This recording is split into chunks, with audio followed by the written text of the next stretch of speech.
So, Claudia Bykowski, can you say your name 3 times? I feel like I'm on Carrie Call. You are. Claudia Bykowski, Claudia Bykowski, Claudia Bykowski. Amazing. Rachel, Well, now I'm in a conflict. can you say your name 3 times? Rachel Black, Rachel Black, Rachel Black. But you can call me Ray. Yeah. Or Ray Ray. Taylor Bentrude, Taylor Bentrude, Taylor Bentrude. Whew. We made it. There we are. All aboard. We're dropped in. So maybe a good topic to open this up, like a good prompt, I feel. And Ray, you can start. And keep in mind, like the flow that I like to go through in this, and this is the first time we've ever done 3-person podcast, but the flow is, let's just have some simple prompts, and I'll do my best to steer the ship, but like everybody gets to steer in their own way, and we all get to like steer each other, and like I feel like what starts as a simple question ends up leading us into the infinite of mankind and consciousness itself. So I think a good prompt is, we're all in Portugal. We came here to meet together and kind of unite as a family, and it's been a fucking journey. It's not what I expected in the slightest. Ray, you are about to leave in 2 days. You've been here for almost 3 months exactly. Yeah. The full moon is approaching. I don't know what the day is. November something. I'm like leaving on the full moon. You're leaving in literally on the full moon. November 26th, 2023. Okay, perfect. And so what has been the biggest realization for you in this journey? And then we'll just sail through the infinite together, and everyone can interject at certain times and we can all flow. That is a big question. Mm-hmm. I feel like it's hard to consolidate all of the wisdom into like one single thing. But I could say maybe the biggest like inner self awakening that I've had. Satorian moment. Yeah, that could be a little brief moment. Is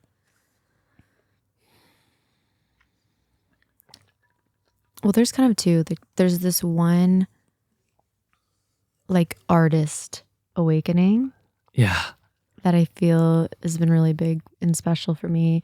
It's been on like the outer layer of like my awareness and consciousness through this whole entire year.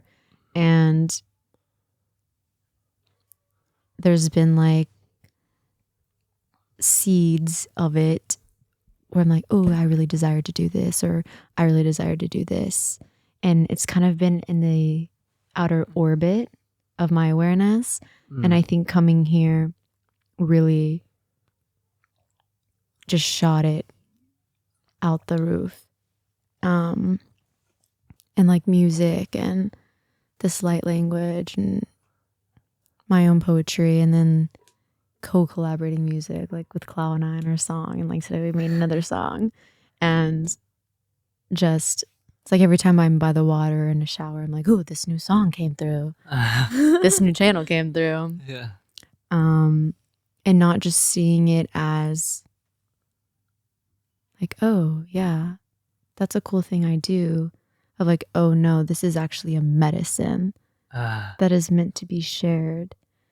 And I've been like praying and manifesting this for years of like simply saying to like God, spirit, my angels, my higher power, let me be a vessel. Wow. Allow me to be the vessel. Allow me to be the conduit from which like your wisdom, your love, your codes flows through me. And however that manifests, you know? Wow, incredible. Yeah, and it's just been like this year, like poetry has come circulated back in my realm, and even like drawing and doodling, which I haven't done probably since I was a kid. But I'm like, wow, I'm actually pretty good at those. Look at that. And like music as well. And I think another layer of like artistry is being able to like hold spaces. And I came to Portugal with the intention of like, oh, I really desire to hold like events and hold circles and hold spaces. And I got to do that, which was beautiful and phenomenal. And yeah, I think artistry has been a really big awakening. And then also, well, this dropped in so hard with Claudia and I, whenever we were both united here, and she came after me being here for a month, was frolicking with direction. Wow. Big one. Like you need a compass to some extent. Yeah. You can't just... Because, wow, Claudia and I have been in this boat over like, okay, we're so like manifesting generator, where we can do a million things because we're versed and talented at a million things. But by having that talent, we're in like the 7 of Cups energy in tarot, which is like your energy is spread way too thin into so many cups. And it's hard to find this like path in this one stream because you have a million freaking streams. So many opportunities. Exactly. And because we came here to want to do everything and try everything because we're multifaceted and multidimensional beings, we were able to resonate with so much. Wow. And because like we're able to resonate with so much and we get so excited about so many things, it's hard to be like, okay, this one thing is what I'm doing. And we've both had the experience of like, we do this, we've tried this business, this path, like invested tens of thousands of dollars into like courses and things to like learn how to do this business or this business. And coming to this place where, yes, that's fun. And this year specifically, I fully surrendered. And I was like, universe, I don't know what it is. And that's fine. But coming here, I was able to be like, that's it. And like now I know my path, and it feels so good to have all these other like skills and talents that could have been other career paths, but like, no, that's just a tool in my arsenal kit. Yeah. You know, that's just something I can whip out. It's not like your primary like exactly, mode. Exactly. Like my first ever business was when I was like getting my undergrad, was tarot, you know, like, and I thought, oh, I'm going to be like this big tarot girl. Like, yeah, like on YouTube or something. And like, yada, yada, yada. You were in another timeline. I wasn't, exactly. And all of these things that I felt were resonant in another timeline, but not like the highest timeline, so to speak. Not your highest timeline. Exactly. And so now I've realized all these different like businesses and avenues that I started going down. Like, yes, I learned the skills, and like, yes, I had that investment, and now I know that, and now it's a part of my toolbox. But it's just this whole culmination of, that doesn't mean it's my path. And like, now it's dropped in and I can frolic with direction, because at one point we're just fucking frolicking everywhere, left, right, like backwards, forwards, up, trying down, everything side down. like it's a buffet. Exactly. Yeah. And I wore so many hats. Right. And I frolicked over to this store, and to this store, and to this store, and this store. And at some point that's just draining, because you're like, well, where is my store? Yeah. And like, what hat do I actually wear? And I think it was necessary. You know, I kind of had to, like, we come to Earth for school. And I feel like this year was like my study abroad year in school, like living all year here and then in Costa Rica was so enlightening. Yeah. Like, it was such a lesson. Right. There wasn't a day that I missed a class, because like life itself was a lesson. And I I had to go through all of that, all those hats or all of those courses or all those classes to be like, you know what, I actually don't want to do that degree. I don't want to do that degree. I don't want to do that degree. And now I'm frolicking in a direction and it feels really good. And also I think the power in that Claudia and I talked about is choosing. Because since we are multifaceted, multidimensional beings, we can do everything. Basically, we do have the skill and ability to do anything we choose to do. Yeah. And do it well. Like that's a talent, you know? It is. But it's also like there's a shadow to every light, you know? And the shadow to being able to do and resonate with so many things is, it gets overwhelming. Yeah, you can do circles. Yeah, for a long time. I felt like we were just frolicking and frolicking and frolicking looping. and frolicking and looping and looping and looping. And now it's like frolicking with direction. And I have I'm so pumped and I'm so hyped to go back to the States and freaking charge this path that I've decided on and I've chosen on, because the intention that I charge into it, it will charge back in me. And my intention isn't spread between 7 different cups. Yeah. It's spread into these 1 or 2 cups, you know, and that feels so good, because if I'm trying to fill 7 cups at the same time, no one cup is ever going to be filled. But if I channel my intention and my energy and my focus into 1 or 2 cups, those cups are going to overflow. And so that's been really enlightening for me, of clarity on the path and reigniting this artist inside of me that I knew when I was a kid. I was like, I'm gonna be a singer, I'm gonna be this, I'm gonna be this. And then you get into middle school, high school, and you're like, oh no, that's too far out of reach. That's an illusion. It's just a daydream. Yeah. You know?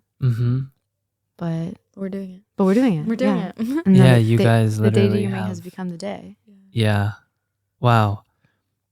I loved the prayers that you've been holding in terms of just being an instrument of God, basically. That's super beautiful. And this sense of finding a direction, I think it's a theme Claudia can speak to a lot, and that I can speak to a tremendous amount. Maybe I want to touch on how does one find this 1 cup? Because I think maybe it is just a process of frolicking and dabbling and dipping your tongue into 22 different cups and feeling it doesn't really taste that good. Me. And along the way, you're burning tens of thousands of dollars and years maybe of your life. Totally. And if you have a high degree of awareness like Claudia, and both of you have, but Claudia in particular also, where it's just this sense of wait, I know that I'm in this. What is going on? And then coming to peace knowing that no, you're on the path, with the awareness of being on the path of finding that 1 cup. And in that comes a sort of dichotomy of but why can't I find it now? Yeah, and that's been the journey, the last month being here, and that realization that we had about frolicking with direction and choosing the path, and speaking into your mic a little bit more, and feeling I have chosen the path, but also being in this kind of in between of both worlds.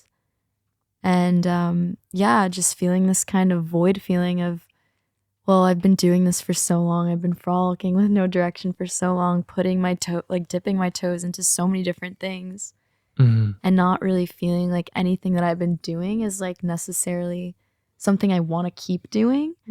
And so there's a sense of, is there something wrong with me? Am I wasting time? Am I wasting time? I'm wasting energy. I'm wasting money. What is it? Is it me, or is it just because I'm frolicking with no direction? But I think that it's so important to just, experience life and experience all of these different things first, especially as manifesting generators, where it's like everything we touch, we're gonna be like good at. Not in an egotistical way, but like that's just how it is. Because when we put our intention and our energy into something, it's just gonna work out, you know. Because we do it with so much care and like love. We infuse love into everything that we do. Yeah. And so, yeah, I think it's just a process of life and just being a student of life to figure out like, okay, like what really does feel the best in my beingness. And having patience. Yeah, and having patience with that. Yeah. Because it takes time. And it's so easy to just like pick one thing and then like, oh, it's the wrong thing though. Yeah. Yeah. So what comes up for me in that situation, I feel like I do want to like disclaim that, of course, like this is subjective, because for us, like we come into this reality, and Taylor and I were kind of having a conversation about this the other day of like some souls incarnate here with multidimensional aspects and like they can do a million things, and then there's some that incarnate here and they're like more I don't want to say simple souls, yeah, but no, just, this like, is a perfect articulation. Simple, very like straightforward. that's it. You know, and they don't have a million they paths. don't need to be like so like quantum in a sense. We're such And quantum so- beings. And so I think for some people, it is easier for their human to just like choose that one thing. But for us, and for probably people listening, they're not that. They are quantum, multidimensional, like faceted beings who have so many hats or who have so many skills and can do so many things. And I think the biggest indication is whenever you start something, yes, like the passion, and you get hyped and you get amped up. But then if over time, like it is hard for you to do it. Yeah. Because for me, I would start these things and I was so passionate and blah, blah, blah. And like, because we live in a quantum reality, timelines shift like that. So something can happen and you are no longer in resonant with what you chose. And you have to tune into your own body of water and be like, wow, why am I feeling so much resistance to do this thing? And if it's like literally pulling teeth to do it, Right. you have to reflect and be like, what has changed in my reality? And what timeline am I now on that is no longer in alignment with this? Wow. And for me, I invested in all these things, and then I jumped timelines into a higher state of being that I was no longer resonant with what I was doing. So it was like literally like going through mud trying to get myself to finish these projects or work on these things because they were no longer in alignment. And so I think that's a really good indication. And then also, like you said, patience, because as I've gotten older, I say like, I just turned 25. As I've gotten older. Wow. But no, it's true. Ancient. Like within the last 4 years, I would say, I remember when I was like 21, first like starting like a business, like my tarot business. I thought that was it. And now I'm looking back on that person I was, and like everything that I've tried in between then and now, like I had to, in a sense. Yeah. Like I had to try on the hat. I had to try on that hat and then burn that hat and throw that hat in the garbage, try on a new hat and be like, you know what? This hat does not fit my head. Yeah. And throw that hat out. Your head's just morphing. It's like. And exactly. Your essence, your being is morphing, and so will your hat. And so I think there's like this phase between whenever maybe we become aware of our divinity, we can call that awakening or Satori, or like whenever you start your consciousness journey, your spiritual journey, whatever people call it. Yeah. I think there's like a preliminary phase between that onset and whenever we're like a blossomed, grounded, rooted being. Yeah. And in that phase, it's probably going to be a few years, and it can take messy inspired action, but don't, maybe in my opinion, speaking to like my old self, don't like clinch on to anything because like we are at school and there's going to be a few years where you're shifting and you're changing so freaking much. Yeah. And you are, one day you're this, the next day you're this, 1 month you're this, the next month you're this, 1 year you're this, and the next year you're. And if you're something this. for a decade, it's hell to let go of it. And I went through that. Exactly. And it was just like, oh. But could you have been able to do it today? like, could you have been able to stay in your job today? No, impossible. Exactly, because you shifted. It was this sense of like, I feel like I'm pulling teeth. It's no longer resonant. But what's going on? Because I've been this for nearly 10 years. Why do I no longer love it? And then there's not a single reason in the world, because it's not an objective thing. It's a subjective thing, and you feel it internally. And sometimes that feeling internally is activated through what some people call medicine and what other people call drugs. And that's what Claudia brought forth to me. Hey. Not that she was the one who brought it, because I had already done some things prior, but it was like in a ceremonial, sacred way. She kind of brought it forth more or less, and like it's okay, love, like love, love. And it was just never the same after that. I was like, I like literally can't. And then my life's improved so much, drastically. It's incredible. And once we have that initial like, oh, whoa, this is actually life. And like on the spiritual journey, you're going to have like multiple reawakenings and reawakenings and reinitiations and reinitiations. But it's this idea of like, yeah, it's a resonant thing, and you have to give yourself patience, because one year you may be this, and the next year you will not be that anymore. Because the second that you have this Satori moment or this spiritual awakening, you are, unless you decide to like reject it all and go back into like, I'm not saying anything. Yeah.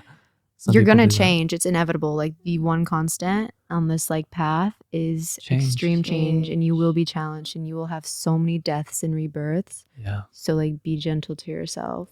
I think it's so cool because we can all speak to this, because we've all been through a similar journey of trying so many different things and investing in so many different courses and things that we thought were it, and then having to like let it go.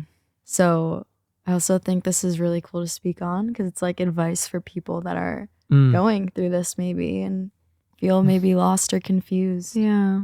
It's a fucking confusing place. Like I feel you if you're out there, because I was like, what the fuck is my path? I mean, I was just in it like last week. And I'm like, I was in it 2 months ago, fully. I was like, I'm still frolicking. Yeah. Yeah. And it's okay. I think it's just important to be accepting of where you are, and knowing you're not going to be there forever. Trusting that whatever's meant to unfold will come in perfect timing.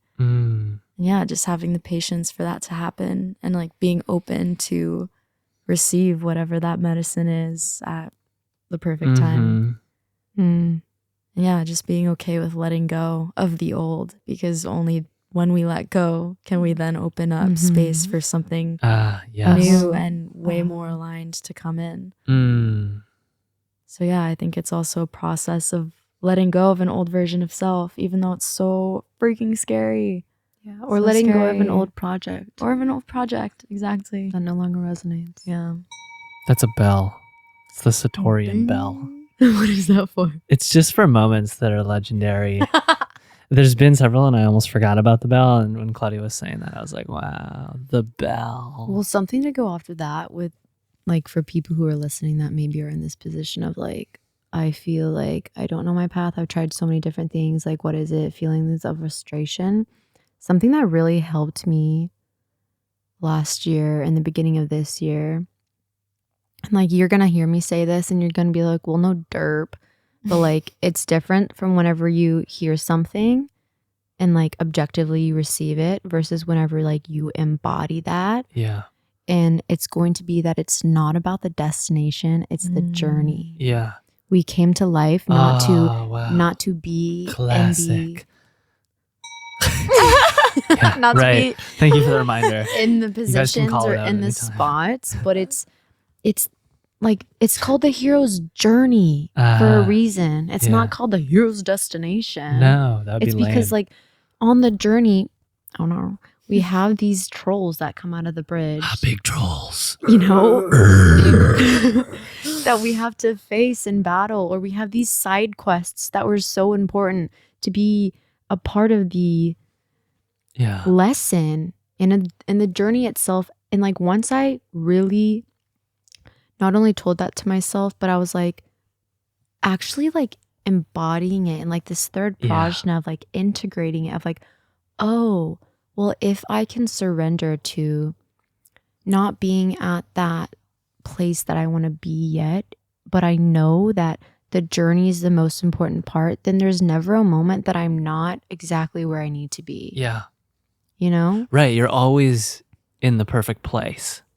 And it may take some years before you get to that path that you can frolic with direction in. But the journey, no matter if it's 1 year to 10 years, it's going to be subjective to everyone. Yeah. But like keeping the faith that, oh, okay, yeah, I'm exactly where I need to be. And all I can do is have faith. And like, I think faith is like the most key. Oh, that's a topic. The most key element, because when you're in the shadow, when you're in the dark, when you're all alone and you're like, nothing fucking makes sense, I don't know where I'm going, I'm lost. The only thing that you can have is faith in God and faith in spirit and faith in yourself and like your spiritual team and like your human mission. And that's the only thing that I think has kept me going, because if I had not had this, like, I think the strongest thing I have is faith. Yeah, for sure. You know? That's like the core of Christianity. Yeah. Christ. Yeah. Faith. It is. And like believing in that higher power that it's going to hold you and it's going to guide you. And I think that's the only reason I haven't like completely folded and I haven't like given up, you know, and just gone back to the Matrix. That's the one reason like I haven't been like, fuck it all, I'm going to go work for someone else. Yeah. I think something so important to touch on also is like on the journey, you're really like getting to know who you are. Yes. And the more you know who you are, like you just trust more because you know where you're going in a sense. Like you may not know exactly how you're going to get there, whatever that means anyways, but you just trust so deeply. And not only God, but like yourself, but you are God. Yeah. And just trusting that the journey is going to unfold perfectly because you're just following your heart essentially and really like unpeeling the layers, unpeeling the masks and these identities of who you should be, what you should be doing. Yeah. And just like fully starting to accept yourself and like getting to know yourself. Yeah. And I think that's the most important part of the journey. It's like getting to know yourself, like the depths beyond. Know thyself. Know thyself, truly. Yeah. Because when you know yourself, you know God. Yeah. Wow. There's a moment. Bell. We like the bell. Yeah, I'm getting this visual of like, I'm seeing us all as like our little cartoon selves, like on this on this hero journey. And like with Claudia saying, this journey is like the time you get to know yourself. And like, say our destination on this map is in alignment with our highest self and our deepest self that know thyself, right? Yeah, and Satori. each like bridge or each troll or each like battle or quest that we face on this journey, on our hero's journey, it's like each one is a deeper awareness of self. And so we have to go through X amount of journeys or quests or fight X amount of trolls to be that highest, purest, authentic self, to look at ourselves in the mirror and be like, I fully know you and I fully see you. Yeah. And like there's this thing called that I found like 3 years ago, that like intimacy is actually into me, I see. Wow. And having that intimacy with yourself, because like A kingdom of heaven is within. yes, exactly. Yeah. Because like if the part of the journey, like Claudia mentioned, is getting deeper with yourself. Yeah. And how are you going to be at your destination of your path if you don't know yourself? Impossible. Yeah. Like we have to face some trolls. Yeah, you got to go through it, honestly. Yeah. The challenges, everything. Yeah. It's not the easy route, you know? Yeah, and then you can cross the rainbow bridge. And then you can cross it. Well, yeah, that's the path that we're all. What came up for me when you were saying that was that this sense of we have to go through a certain amount of quests. There's these trolls. We face these trolls. Yada yada. In Christian doctrine, Christianity, the doctrine of Christianity, they talk about how Earth, or just in general, this plane that we're in, is a purgatorial domain, which essentially means that we have the capacity to experience heaven here in this human experience and hell. And in that is the ability and the it enables us to purify our souls. And so this is essentially where we come to purify our souls. And it's so beautiful because like this journey of facing the trolls are the moments of healing whatever ancient ancestral lineage traumas that you have, or whatever things you've done in past lifetimes. I mean, we had a moment this morning that I made a joke between all four of us, like, I might have killed you in a past life or vice versa. Like, we don't know, and that's that sense of like, well, we get to come back. And like maybe in the karmic contract in which we're like prior to incarnation, we look at it and we're like, oh yeah, there's that person, killed them in a past life. And it looks like we might get an interaction in Portugal where we get to heal that. And like, I want to be on earth at this time because there's so many beings, souls that have come in, and we get to, dance in this play of like facing each other and healing each other. And each interaction like that is not only like a deeper drop in for the other, but for thyself. Yeah. And it's like that saying, you can only meet me as deep as you've met yourself. Classic. Right? Yeah. And so it's like a two-blade moment. Yeah. And there's just like a big mirror. Everything's a mirror. The real work in this life is the spiritual and the emotional work. It's like the lessons you learn in life. It's not the 9-to-5 job. Like, yes, that's work. That's how you provide food on the table. It doesn't have to be through a 9-to-5, but the real work that'll get you to a true space of fulfillment is through actually doing the work within yourself to get to know yourself deeper and to actually tap into your heart space and lead from your heart, not from your ego, not from your mind. And that's why I feel like so many humans on this earth are so lost and so disconnected from the heart and the heart of others. Like, the things that are happening in the world right now is because of that. Is because the work is not collectively understood as like the spiritual and emotional work. It's very much outside of oneself. Exactly. Get the house and the car and the wife and the kid and the dog. Watch. And the watch and this and that. And then, it's not like heal yourself within. Yeah, there's so much avoidance and also consumption. Consumerism. So much consumption. Big consumption. Well, because they know if we can distract the collective enough to look outside of themselves, then we will control. Yeah. And they're doing a really great job. Ding. Ding. That's a church bell. Yeah. On that church bell note, should we light a joint? Yeah, and also have my cacao. Wow. Yeah, wait, let's pour some cacao. Okay, and I might adjust the fire. So we'll take a hot pause. Well, we're not really paused, but like we are paused. So don't worry if you want to take off your headphones. Go for it. Is the cacao still hot? Well, it's on this fire. So yeah, I'm going to relight the fire. So she's real hot. Oh, guys, that's great. Yeah, beautiful intro. But these are our daily conversations. These are our daily conversations. We're just like actually recording them. That was the moment where I was just like, well, we had this moment with John and Brenna in Vinau, and I just lost my mind. I was like, these fucking conversations are insane. Yeah. What? Like, this is our daily conversation. And I remember like Brenna was like, yeah. And I was like, and I don't know, Brenna was like, yeah, this is what we talk about. I was like, there's nothing else to talk about. Literally. Like, we're not watching Tom Brady or like following celebrities on TMZ. Like, we're going within. It has nothing to do with the television. We work every day, which is the work what Claudia was mentioning was the spiritual emotional work. Like, we work all day, every day. We work overtime. Process. And that's the importance of holy company. Because when you got holy company, you're just all reflecting to one another and just helping. In a safe, loving way. Yeah, just helping each other do the work. Yeah. You know? Yeah, holy company. That's a topic. That's a good topic to open with. Let's come back. Our little family. Wow, it is special. So we fucking made it. Little beans. We've been talking about this. I know. For like and it almost didn't happen. Almost. But I'm so glad it did. Thank goodness. Well, think about the next time, whatever in this space-time continuum, because time doesn't exist, True. that like all three of us will be able to do this again. I can't even like, I have no idea when that will happen. Or like where we'll be. Or where. Or where our state of It's being just will how be. quantum we are.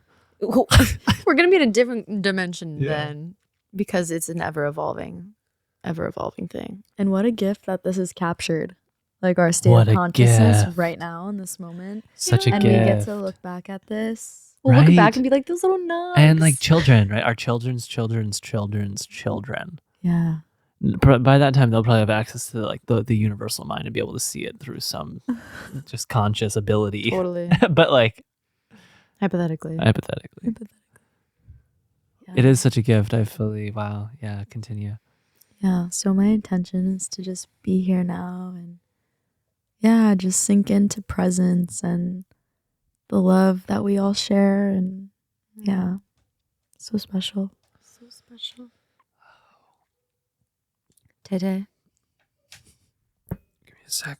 I just smudged the space and cleared it out. I'm in a rete sandwich. Oh, you are in a rete sandwich. My AA. This is where I'm so excited for these episodes to become cartoons and Rick and Morty, because that's where we become a sandwich. And in cartoon form, someone. These are the shorts I want to make. Swimming in cacao. Yes. We're Oh, literally this is swimming the in moment. cacao. Wow. Wait, so I want to hire an animator who can make just like the 20-second clips, just like Yeah. that, Wow, for I fun. love it. Like How a much fun. would that be? I I don't said, think like, it would be more than 500. like I think it'd be like 500 Oh, not bad. because it's like $1,000 a minute for a really good person. Whoa. Is something like this. I don't know, but yeah. You gotta pick a really good Animations clip. were there. Like a conscious fella. Wow, this smells really good. I made it with a lot of love. Is it butter in I it? can feel it. Yeah, girl. Hallelujah. You put the butter in, or you either. So I did coconut milk, Uh-huh. and then like y'all's like the coconut cream. Yeah. I did coconut cream, then butter. You could also use like coconut butter or coconut oil. I mean, and then honey, canela, lerv. Lurv. Lots of lure. Lots of lurv. Larv. That was us swimming in the cacao. Oh, and like a pinch of salt. Oh, and also in this one I added salt, nice. ginger. Whoa. You know, it'd be All really right. good. Some orange zest. Yeah, Oh, Mia and Mia I did did that. that. Ooh. Oh, you and so you did that. good. Okay. Well, she did it. I was just a part of the process. So Mm. I was there. Key contributor. yeah. What's your intention, babe? So, just giving thanks for this moment. I fully feel that now. You brought that up, Claudia, and it's just like, wow, it's so easy to almost get lost in the motions and just feel like you're an experiencer and not an observer. And it really helped me just like zoom out 42 degrees, like just like coming back out of my body. And I'm really grateful for this moment to drop in with you guys at this moment in time, even though time doesn't exist. I'm grateful for this cacao, this wonderful shrine that Ray put together in like 4 seconds.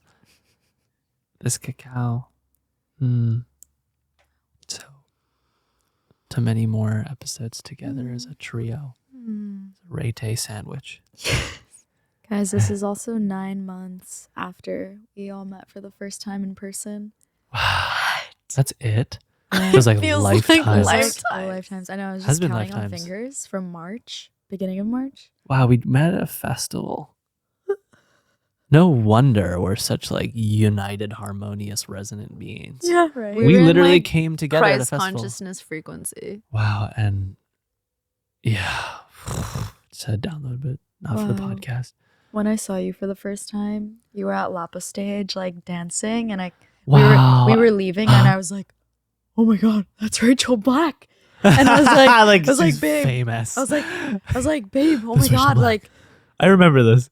this is like a best friend on social media that I've had for like years. I did I s- need to go run up to her. She's like glowing in the light. She's an angel." I And I ran up and I like grabbed your shoulders up, and I was like, I remember turning and I was like, Claudia? Hoist Hoist a cloud? Hoist a cloud. Wow, you guys are digital homies. Yeah, we're digital homies. Oh, real homies now. Real homies now. Well, I do have. Before I share my cacao intention, I want to follow up to that. If that was our first like interface moment, but our first like moment is because we missed each other a couple days, just because like service was poo poo, and you know like you're lost in your own. Like Realm. festivals are so hard to like connect. And then No I remember I was on the beach and I was like, you know, I'm kind of hungry and I want to go get some food. And then I'm just like by myself. Mostly I was just like a floating fairy at that festival. And I was like, I'm going to go get some food. Bye, new friends that I met, you know. And I see Claudia. We're like across the festival by like the food section. And we like look at each other and we start like, we're like grambling, running towards each other. And we're just like so weird. Wait, we're like, that's incredible. I think you were there. You were there and you were like, hello. Yes. But it was like from the get-go, we were Yes. like silly little creatures. But you guys were in it, and I saw it from afar through a lens of massive distortion. Like I was just not in it, but you guys were so connected, and I feel that now hearing this. Wow. What was your, I want to see your impression. Well, I thought it was beautiful, but I was just like not really like I don't know. I hadn't connected with you, so I was kind of like, okay, cool. This is Claudia's friend, you know. And then it brought up all this shit with Emma, and Emma was just like, I don't like this. Like I could just feel the vibe of like, like, and it was just a whole thing. And then so I was with Emma, you know. I was like, it's okay. We get to connect and vibe now. It's and then we got a little bit more time to be together. And I felt kind of weird because I was like, you're coming with us. Like, Yeah, you're under yeah. our I wings loved it. now. I needed And it. I felt the resistance from them. And I Yeah. was like, guys, what the frick? Like, Yeah. come on. Like, what the fuck? And then yeah, waking up to your mermaid siren sounds coming from what I thought was the garden, but it was really the shower. That was the moment I was like, wow, this fucking girl is special. I don't know what's coming out of her voice, but I thought there was a true siren out in the garden. It was a fucking moment after just like flying in a festival. That was beautiful. Yeah, it was beautiful. And now here we are. Here we are. Shout out to Envision. Yeah, wow, that It was was a incredible. vision. It was a vision. And here we are. Here we are. So, what's your cacao intention? Yeah. Forget. Mi intención. Wow, I feel like the past few weeks, a lot of my intentions from like my rituals have been like dreams or aspirations or desires. And this week in particular, it's really shifted to just like love and peace for all of mankind and just That's why I love you. like gratitude and like the deepest thanks from my being, in that thanks and gratitude and love can ripple out to all beings. And just like I wish I could sit with every person that is lost in separation or lost in rage or hate and just look at them in the eyes and be like, it's okay. I love you and you are loved, and this isn't the way, and there's a softer way. And so I think my intention is like, with this space and vortex that we're creating, that it will in some way float and ripple to the soul's ears who need it, and that they can feel like oneness and love and gratitude for wherever they are on their hero's journey, you know, whether they're facing a troll right now, whether they, you know, got pushed off the bridge and they're like floating down the river, and whether they're really mad at that troll and really angry and hate that troll, that they can just like come back to love and come back to gratitude. And every challenge and every like hardship and every like hard conversation is a moment to be grateful. And yeah, I think I'm feeling that. And that like, I just want all of humanity to like vibe and like ahava shalom, you know? Ahava shalom. That's my intention, and I hope today we do that. That one was fucking deadly. That one took me to an infinite space. Ooh, yeah. I like that one too. The strongest weapon that we have is love. Wow, this is so Softness. good. Softness is the new strength. Mm. And may all those blessings go to this sweet mystical joint that we rolled. Wow, I almost forgot about her. Medicina. Medicina. Ganjasita. A good topic. Medicina. Babe, why don't you open up a little bit with this Mm. in terms of just what is this? Let's start there. Yeah. What is this? That's a good one. This is Also, I have more cacao if you guys wanted. Thank you. It's so good. one would say, many would say that this is a demonized substance that is mind altering and confusing and just not good. It's a drug. But I, on the contrary, have really, my life has really changed as a result of using marijuana in an intentional way. And it's really been, just like mind opening on my spiritual journey. It's helped me go deeper into myself, to self reflect. It's really helped me expand in my writing and just go deeper into my thought processes and my emotions. Because I used to be so like afraid to go into my emotional world and my emotional states. And smoking weed really, like intentionally, especially when I'm alone in my own time, has just opened up a new world, like this new layer where my creativity flourishes and I get to know myself deeper, especially in the beginning of my journey, just smoking weed in general and being super intentional and also doing creative pursuits while doing it. And now doing it occasionally is also a really beautiful experience, especially in moments like this where we drop in and it's super sacred and in a space of love and harmony. Yeah. So I see marijuana, our sweet, sweet ganja, as a ceremonial, sacred medicine that is heart-opening, mind-opening, and helps you access your inner realm of wisdom and medicine, and helps you really see beyond The veil. Ding. So it's so demonized, especially in society. But wow, if used in a conscious and intentional way, it has so much power to. Oh, we have to pray for it. Yeah. Yeah, I'm just burning off the tip. Oh yeah, because so we it's don't like really smoke long. just like paper. Yeah. That was me in the forest when we had a ceremony. And I feel like talking about it so openly is a little bit scary.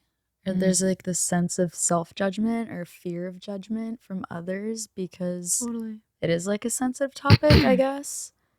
But also this podcast is all about speaking your truth and being vulnerable and authentic about your experience in your life. Yeah. So that's my experience. And she's a medicine. I feel like just the topic of Ganjasita could be its whole own podcast.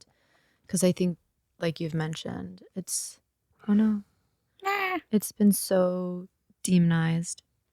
And there's a whole like agenda behind that, like against all drugs that can allow you to deepen your consciousness and connection with self and in source and creator and all human beings. Why don't you hold this also while you speak of it? And just, you can beam whatever you want into it. I think it's cool that we charge it up with our truth. She's the talking stick right now. Yeah. She's the talking stick. I think for so long, like I started like when I was 15 probably. Wow. But like me too. Definitely in the wrong spaces, 100% in the wrong mind, 100% with the wrong people, not in an intentional way. Yeah, for sure. And it became a drug, you know? Yes. And Not a like medicine. so many people have gone through that experience. And I think after this like awakening and years of being on this hero journey and getting to know ourselves deeper and deeper and deeper, for me, it's been such a medicine. Like Yeah. it is a medicine. Like it's from Pachamama. It's from Gaia. It's from Earth. God put it on this planet for a reason, Yes. you know? Amen. And like Claudia, it's become such a ceremonial thing for me. It's like every time that I would sit with her, it's a prayer, it's an intention, it's a ceremony. And it's not to be like, hey, let's just like do this. Yeah. You know, and Let's get high. let's get crazy. Yeah. Smoke And me. I'm not gonna say always, because like in my past, not like sometimes you just fucking do it. But this year, and I think last year, I started to really be more intentional about it, and it totally changes the frequency because it is a living thing, you know. It has its own energy, Yeah. and I think the more you respect it, Spirit. exactly, you respect it, and in turn, you're respecting yourself, you know. And like we have to have this awareness of like what we put into our sacred temple is very important. And because then you are mixing and you're dancing with whatever you're putting in your sacred temple. Yeah. And I think it allows us to, at least for me, I can only speak for me. I feel God.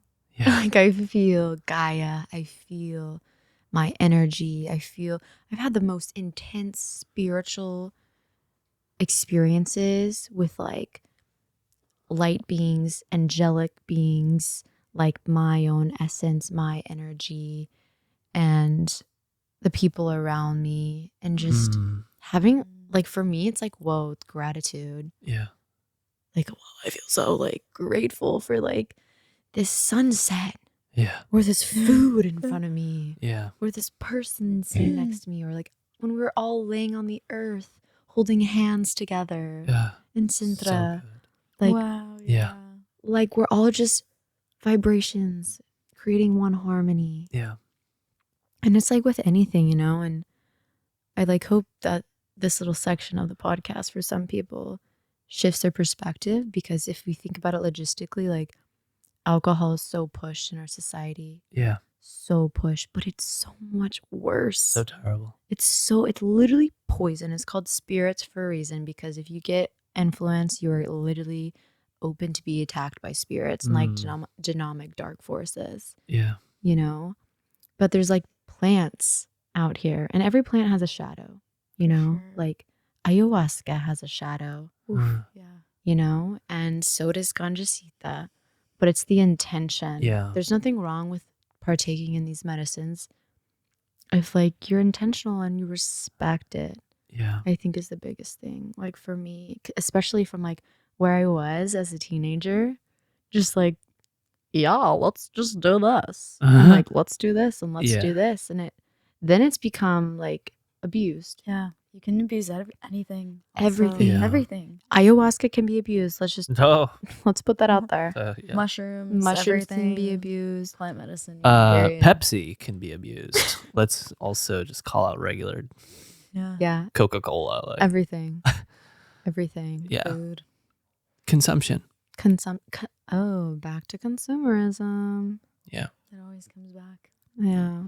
And we're really here to because also this is another thing, like in my program, obviously it's mindful based for my grad school, is if you bring an element of mindfulness into everything, and like contemplative psychotherapy, which is also my program, it is bringing the awareness that mindless things can become deep rituals and ceremonies.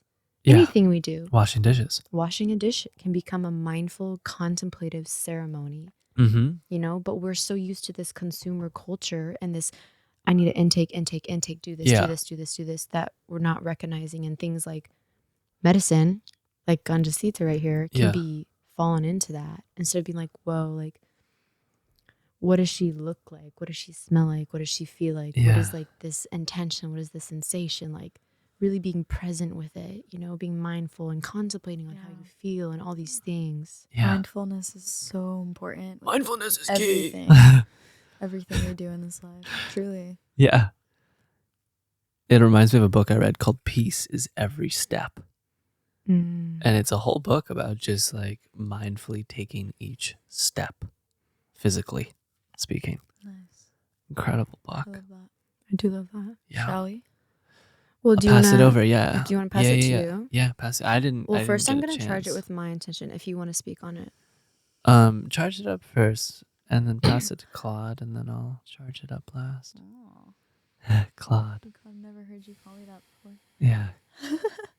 It's like I called you Tay today. Yeah, You're like, wow. What? I think I'm infiltrating your subconscious. No, you're good.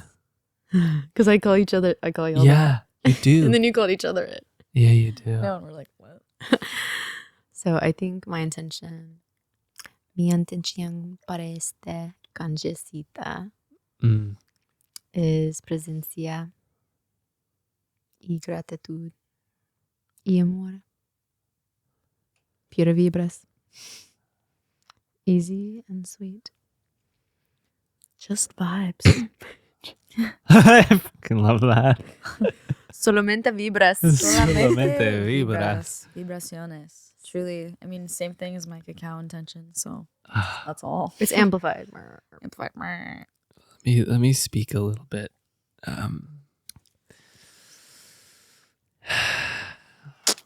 Taylor.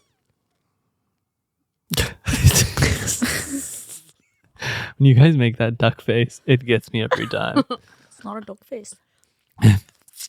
Taylor, you gotta get your lips out. I gotta practice it a little bit in the mirror.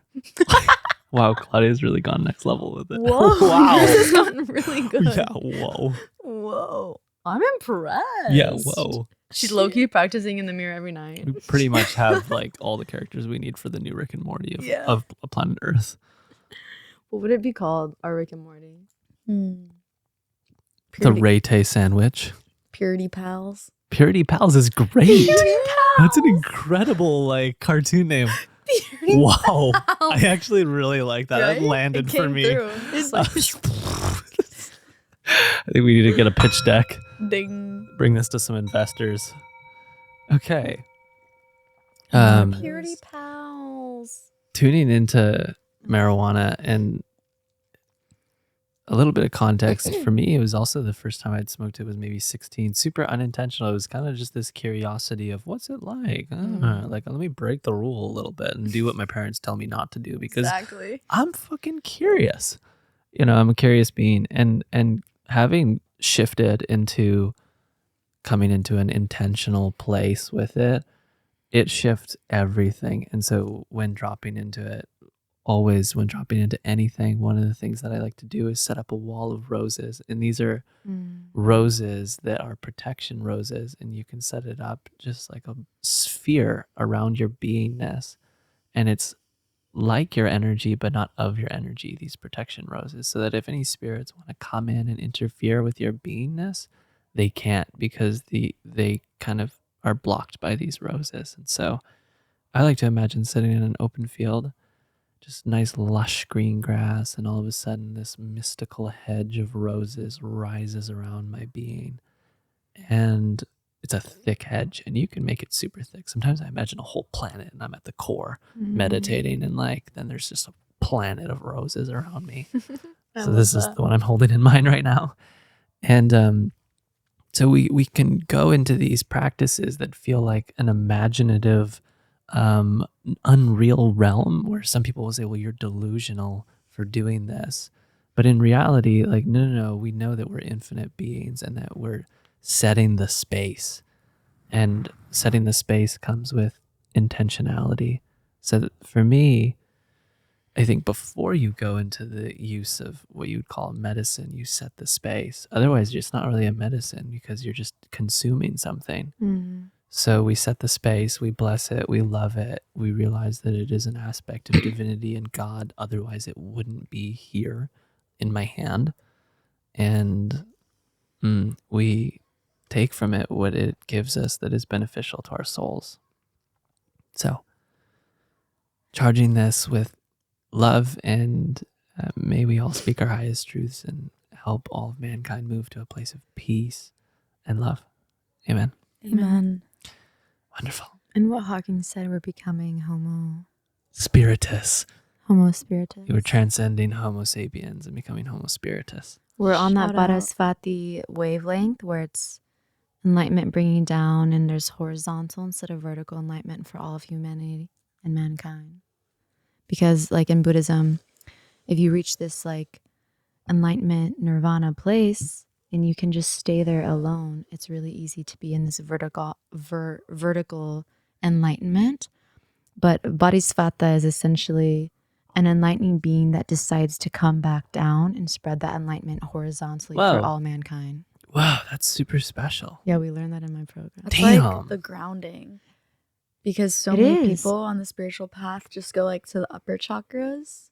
But And there's like what a are you lack doing? of grounding. It's like not Whoa, here in this special. earthly realm. And it was this conversation with my cohort of like, so these people who go to the mountains or live alone and are just like in their own little hermits and are really in these high spiritual states or states of being or chakras, what exactly are they doing for mankind? And then there's an argue of like, well, they're holding down the grid. They came here Yeah. just to hold down the grid for that. But what we really need are these people who reach these states and come down and are like, you know what, let me actually be a little bit in the shadow Yeah. so I can infiltrate the shadow with love and light. Mm. And that's how you get this horizontal enlightenment, Oh, which was beautiful. actually what we need. Teachers. Uh-huh. Yeah. Hawkins was one who came back and really spoke. And I feel that his reach was That's so funny. I looked at the Roadcaster and it's 111. It's an hour and 11 minutes and 22 seconds. Of course. I looked down earlier and it was 222. Aww. Yeah. So let's all achieve or aim to achieve Bodhisattva. Yeah. Shout out to Dr. David R. Hawkins. Yeah, he really sent me down the rabbit hole. It was actually Hawkins who gave me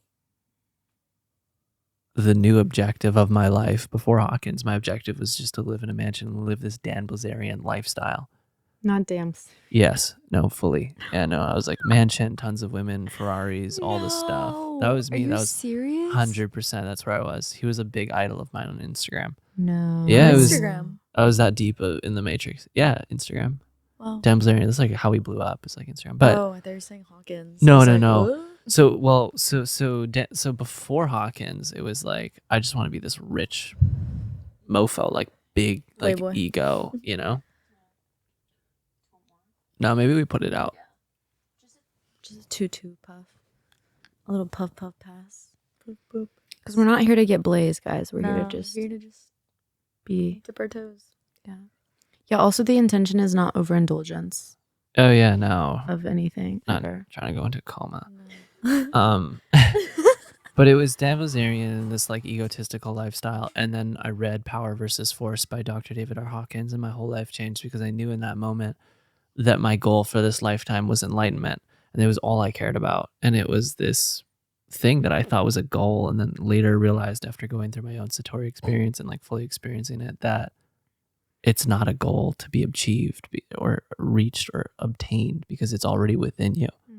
And so when someone does reach enlightenment, it's this same as it was for me in that like 6-hour journey. It was this sense of you're knocking on the door, and like then you turn around and realize you're already in the kingdom of God.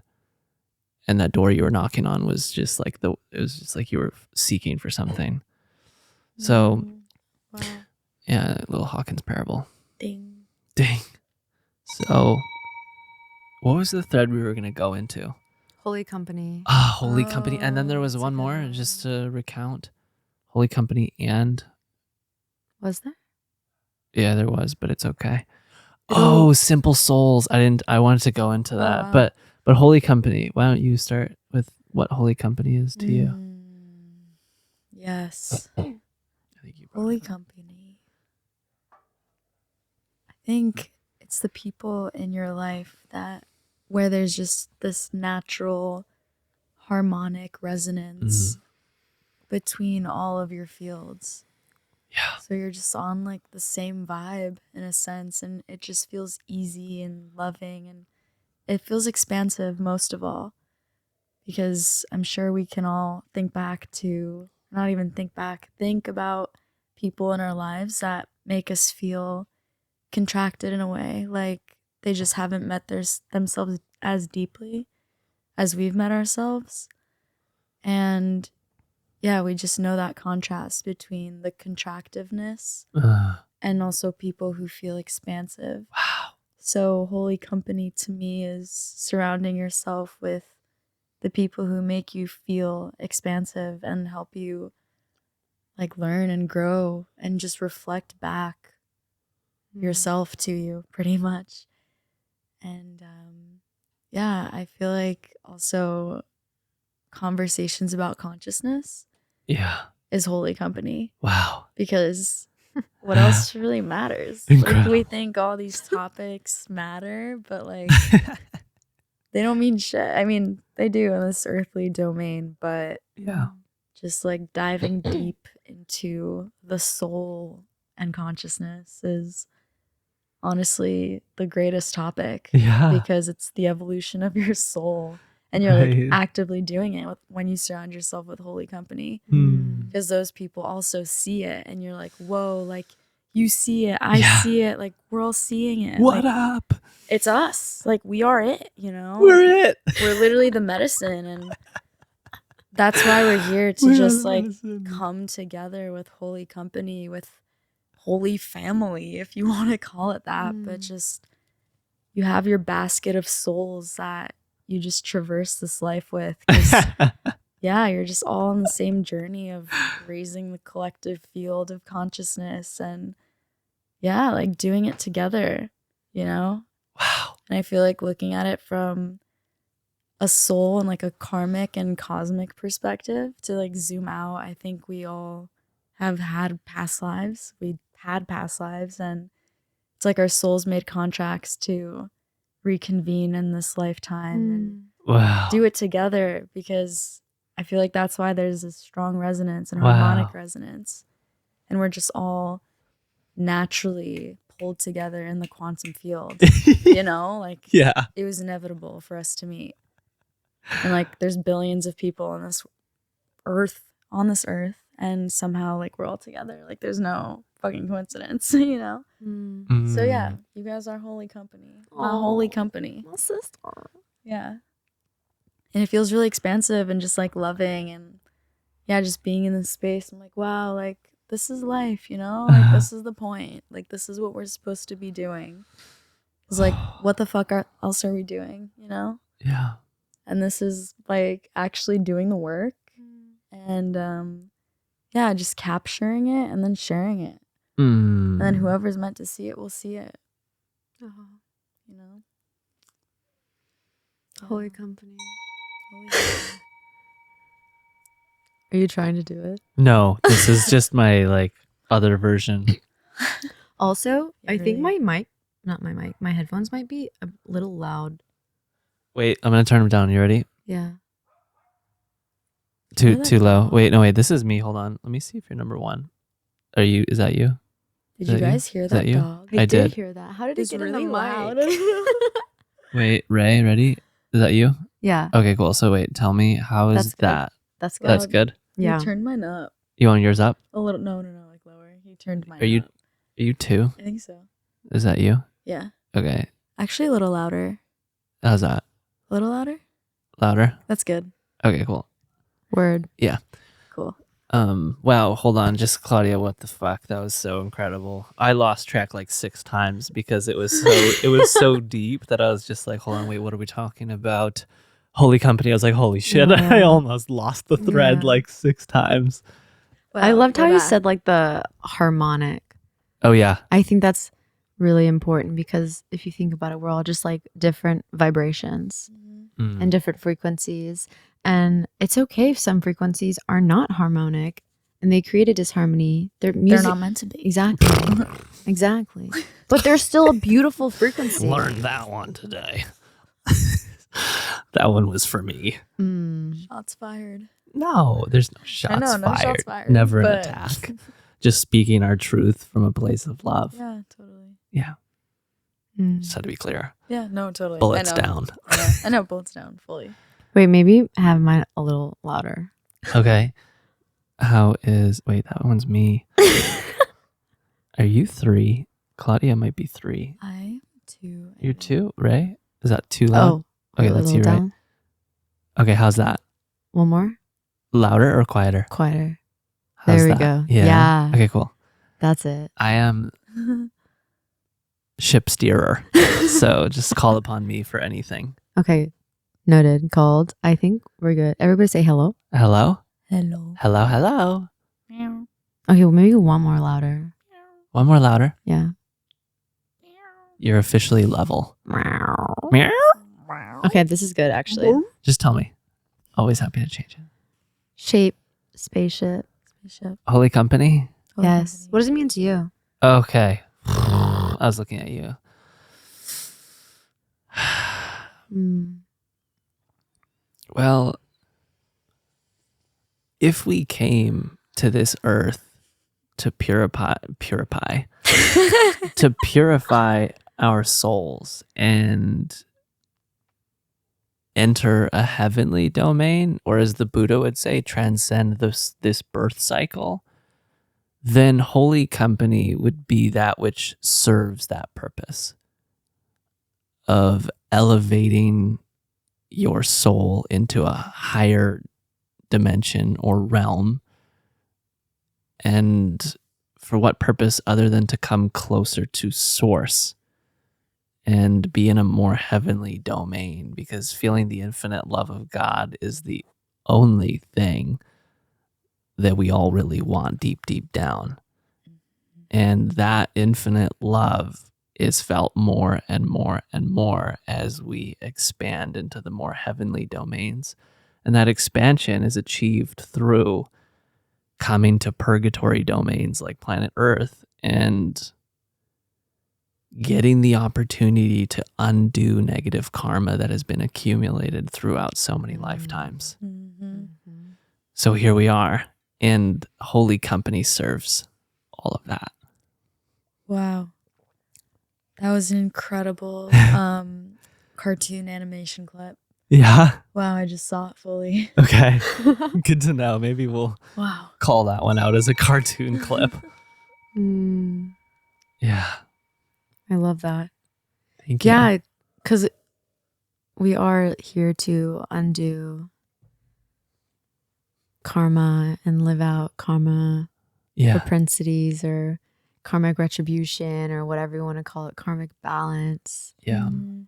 And I feel like one of the only ways that we're actually able to do that in this physical like dimension on earth is through relationships. Yes. That's the only way. That's the only way. Wait, that's a really good call out. Because like Wow. relationships are expansion and like we are social creatures for a reason. We're in like DNA instinctively coded to be social creatures, Yeah. you know, and like look at the rate of statistics versus like suicide. The less socially Right. integrated Yep. you are, the higher your suicide rate is, because we are social creatures and we're designed and coded that way for a reason, because being together Yeah. allows us to undo these karmic like ties and Yes. balance things and Wow. heal and expand. Like you can't expand the self if you aren't in relationship. Mm. Wow. Wow. And I'm realizing for me, That was a line. Continue. Belle, Yeah, Bell. That was a short. I saw it rippling through the matrix. and like for me, I feel like when I was aware of all of these things, it took me really like dedicating myself to the path or just like the highest frequency for me to call in this holy company. Mm. Wow. Because I was so alone for so many years Yeah. and I had beautiful souls, like gorgeous, gorgeous, radiant souls as like friends and circles. But there was always, I feel like until this year or last year, until last year, there was always like a, you don't fully get me, Ah. you know? And because like for me, that prevented me from like having a certain harmonic frequency, which you speak of in Holy Company. Yeah. because I'm like, you can't meet me there. And I'm like here to be met there. Yeah. You know? And Wow. like, yes, and there's a lot of these relationships have their karmic purpose, and we like undo a lot of things, and I have contracts and et cetera, and they play key roles. But Yeah. I think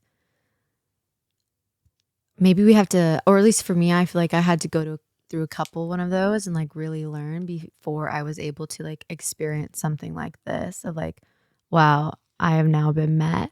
Because maybe on my journey, there were just a couple trolls that I had to go through for me to know myself deeper to call in holy company. The contrast. Full circle moment. Truly. That's how I see it. Like, yeah, I think holy companies, like along that thread, people who can meet you. Yeah. In the most raw form. Yeah. And the most like, you're meeting me from your awareness that you're a holy being and my awareness that I'm a holy being, so we can be holy beings together. Yeah. Wow. You know? Because it's like back to this thing, you can only meet me as deep as you met yourself. So if you don't recognize your divinity and I recognize I'm divinity, we can't meet each other at divinity. Right.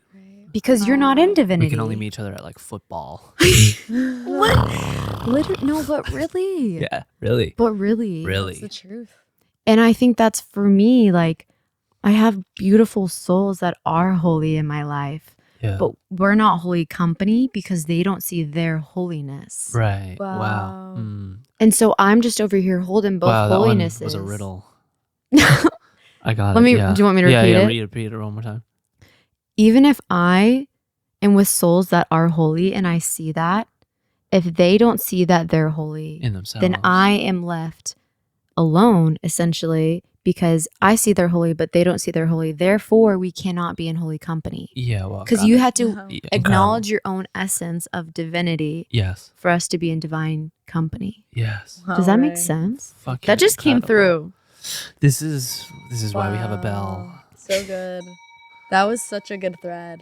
So good. Wow. It kind of unraveled. First, it was just like a little tail, and then I was like, okay, let's see where you go. And then it started coming through, and I was like, okay, shit. I resonate with that so deeply, and I feel like it hasn't really been spoken about in that way. And I'm like, wow, that's a like big awakening for me, because it's exactly how my journey was of just like being so alone for so many years, and then realizing my divinity, and then reflecting on all the relationships in my life and being like, wow, like who is holy company in my life, and then just feeling alone because nobody really was, and then starting to magnetize souls that do recognize their own divinity, and then creating those relationships of holy company.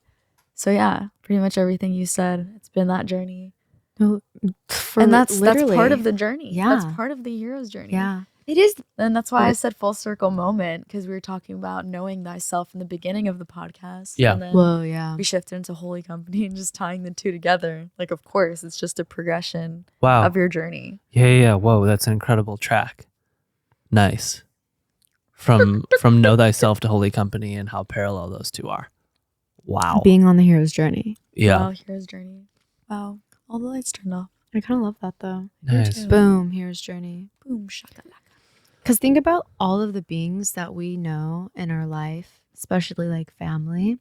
Yeah. Or like friends from home, or like when we're different versions of ourselves. Because as we say, we're quantum beings, we constantly evolve. And we fully see their godness and fully see their divinity and their talent and their love and their soul and their essence. And it's like there's so many people in my life. I'm like, I fucking see you. Yeah. And like divine being essence that you are. And it's so hard because I think for me, I always feel this layer of separation. Not even separation, I'll say misalignment. Yeah. Because they're not able to see that. Yeah. I'm like, yeah. Wow. They don't see that, and they also don't see you because they don't see themselves. As deep as you've met myself, I can't see you as deeply as you met myself, or something like that. It's kind of that same thread as two, you know? And it's like, I sit with maybe you guys can answer this. It's more of like maybe a rhetorical. Actually, no, I think you could come up with an answer. And so I sit with myself and I think, okay, how do I allow that divine being to see their divineness? When maybe, what if they're not ready to, or what if they're not meant to, or like, because that's like the whole karma of like life we come into when we don't necessarily know. Yeah. But it's like, I so badly want this person to be in my holy company and to be in the holy company of them, and for us to have that harmonic frequency, but they don't see their self. So how do I allow them to see that they are God frequency? You don't have to do anything. You just be that which you are. Yeah. And through your presence and your beingness alone, it just radiates. It comes and out. I feel, wow, you fucking. Wow, she said, let me answer your question like, yeah, real quick. I was like, holy shit. I feel like. So true. Wait. What were we talking Be that which you are. Be that which you are. Oh, I feel like, especially with beings that have had their awakening and are on this hero's journey, when they meet their families again in this new state of consciousness, they try to like explain what's going on, and they're like, wow, like take the red pill. They're like, all of these experiences, like I have this new awareness, like this. Like you can do that, but a lot of times it doesn't work out. It doesn't land because, of course, like how is it supposed to land? You sound like you're crazy. No shit. You're an idiot. So like, don't say anything, like it just be. Wow. I'm not saying don't say anything, but you don't have to like explain, Yeah. You just have to be and like embody it. Like it's not about what you say, like it's just about your beingness. And so many people are just like talking about it. Yeah. And in general, just talking so fucking much in life, which is okay, but like half of the things that come out of your mouth are just like garbage, in a sense of like garbage storage that you just like don't need to be using in your brain, that takes you away from your beingness. Stories. Like you're so out of your body. So like you need to embody and embody what you know, and just like be that. Wow. Don't speak about that, Yeah. Wow. A lot of bells. You really going hit off. that. It came out of you. Yeah, that was incredible. It wanted to be heard. Yeah. Wow. Be that which you are. No forking derp. It's a special statement because let's go into that. Being that which you are. First of all, the word you is an interesting one because it brings up this sense of like pronoun, like me. But really, like being that, let's cut out the which you are. Being that is this essence for me, and I'm curious to get your guys' take on this, is this essence of no mask, no distortions in the lens, no suit, no character on stage, no sense of personhood or ego or self-identity or individuality. You've removed all of the veil, and the veil being the veil of Maya, the veil of separation, the thing that takes you out of being that. Because when the veil is there, now there's not one, now there's two, and you see through something that is impure and untrue. And so you begin to project onto the world the distortions within your lens. And so to be that is just purely about pureness and beingness. And beingness is a sense of softness and lovingness and slowness and infiniteness. There is just like you become the river, and you're no longer someone floating on the river as a person. No, you literally just become the river, and you're so harmonious with all that's around you. And it's this sense of re-merging with nature itself, because we're in nature. And when you look at the plant isn't trying to be a dog. It's just being that which it is. It's being a plant. And this is why all the spirits that we're around are so divine and incredibly brilliant because they are doing it. They're being that. The tree is being a tree, and the plant is being a plant. The dog is being a dog, and they bring such joy. And most dogs have a higher degree of love than most of mankind. And like, That's clear. yeah, it's clear. So I feel that being that which you are is this sense of coming back to unity and wholeness and oneness, and removing the veil and feeling that I'm now one again with all of nature. Wow, this is also coming through really hard to piggyback off of that. But there's so many people that know this information on a logical Objective level. Like they understand it objectively, but they don't embody it. So there's a lot of people that know spiritual, I guess, truth, but yeah, it's a process of embodying it. And sometimes it takes time. Sometimes you understand it, but your body doesn't fully understand yet. And so you have to live through experiences that kind of like bring those realizations. Yeah, that's like in Buddhism, there's something, and we talked about this, I told you this the other day. There's something called the three prajnas, or the three swords of truth. And the three prajnas, or the three swords of truth, is the first sword is receiving the information. Wow. You tell me the information and I receive it. It's the first level. It's like learning the info. So we learn we are this, you know? And then the second layer is contemplating or chewing on it. Yeah. Right? And then it's like, like, let me put that into practice sometimes. Cause like, you know, you fall into practice before things are embodied and really integrated. And you'll practice it here or practice it here. And you can get to that state and chew on it and contemplate on it and feel it for a moment. But then it's not fully integrated. And the third layer of the prajnas, the third and final sword, is embodiment and integration. Wow. You know? And there's a difference between, yes, knowing this concept, having it be understood on this first layer, then the second sword, you know, like, let me practice it. And a lot of people practice it with these like medicine experiences. They feel that, you know? Yeah. Or like a really good meditation, or just like a beautiful sunset, or just a really good moment with souls.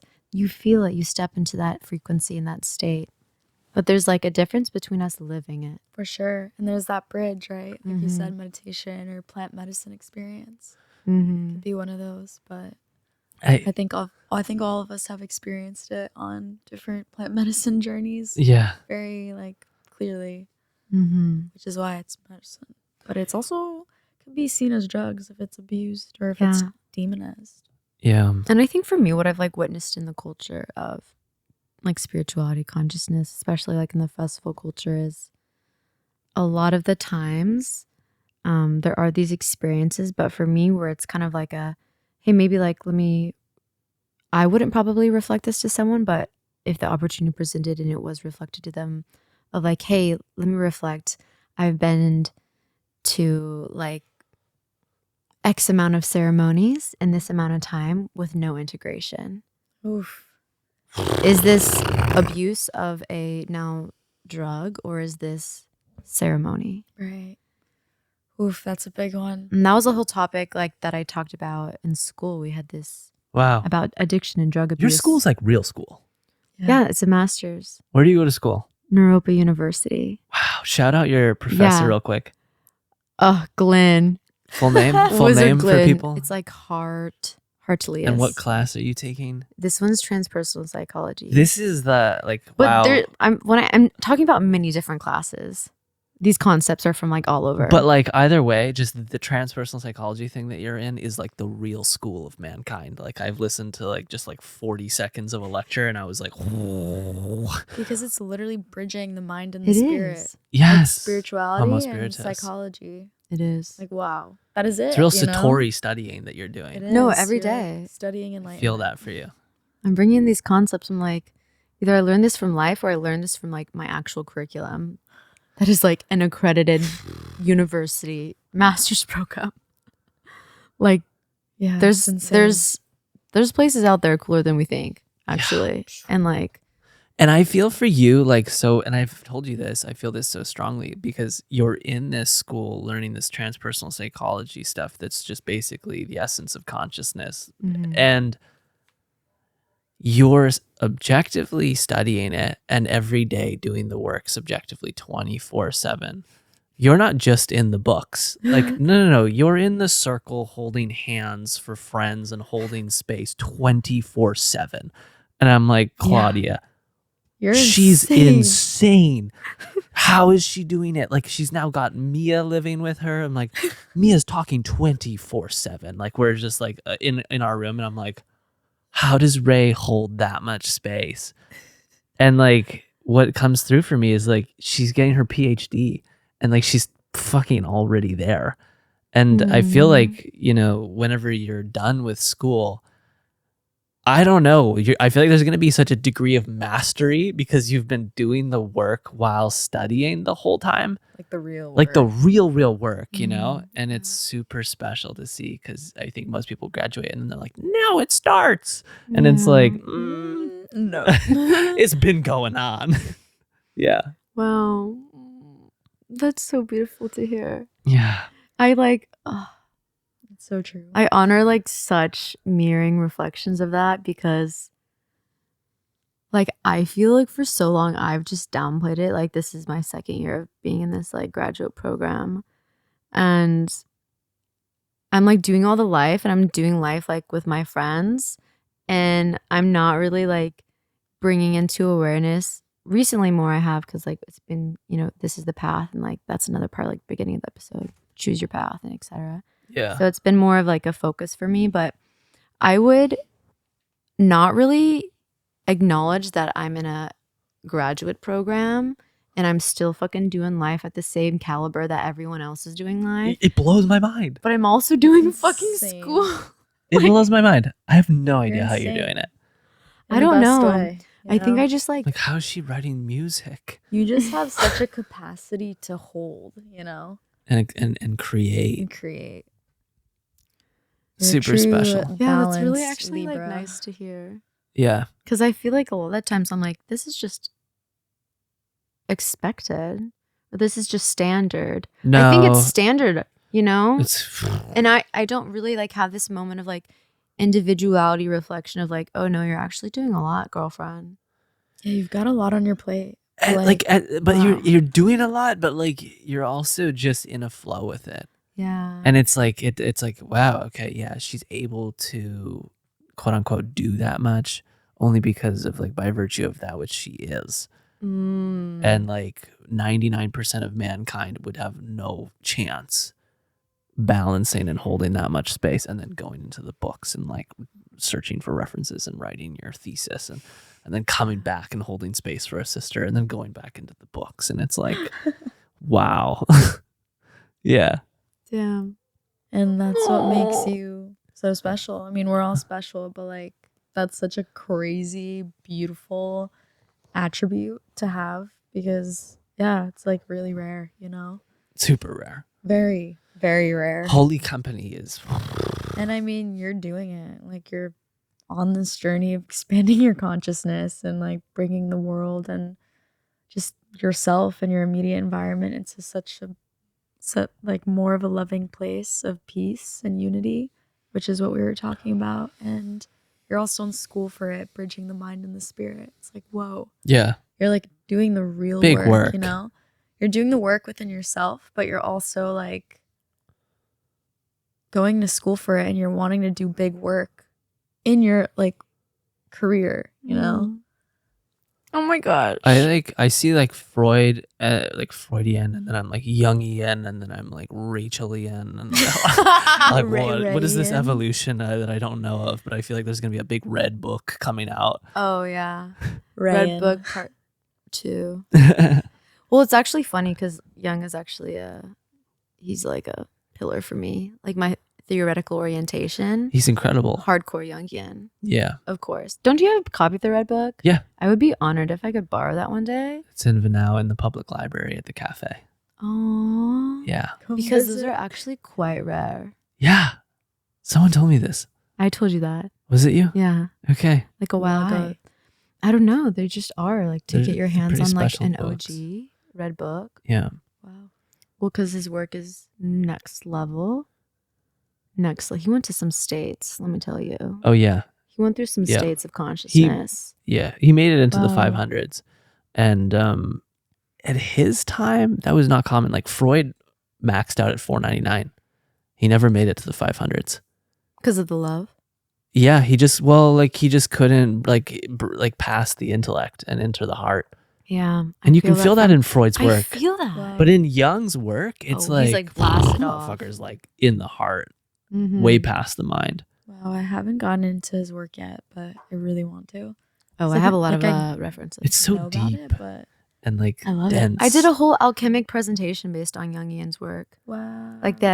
So there's this concept he created, like alchemy psychology. It's like a whole book. Yeah. And so I actually have a couple like theoretical orientations based on this like alchemic theme. Yeah. So first of all, he believes, and I wrote like a paper and a presentation on this, like the alchemic vessel, essentially. So if we think of like space holding, and it can be, in his terms, it's like therapy. But it can be space holding, what we did today, what we're doing right now, what we do for a sister, what we do for a brother when we need to hold them. And kind of have this like transaction or engagement is, if you think about alchemy, it's two separate elements that come into an alchemic vessel, a sealed vessel, and becomes one chemical. They go through an alchemic transformation and become one.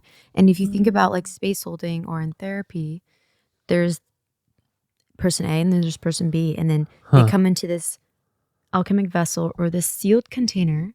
You make a container, you make a space, and you become one. And that is how you can really meet someone.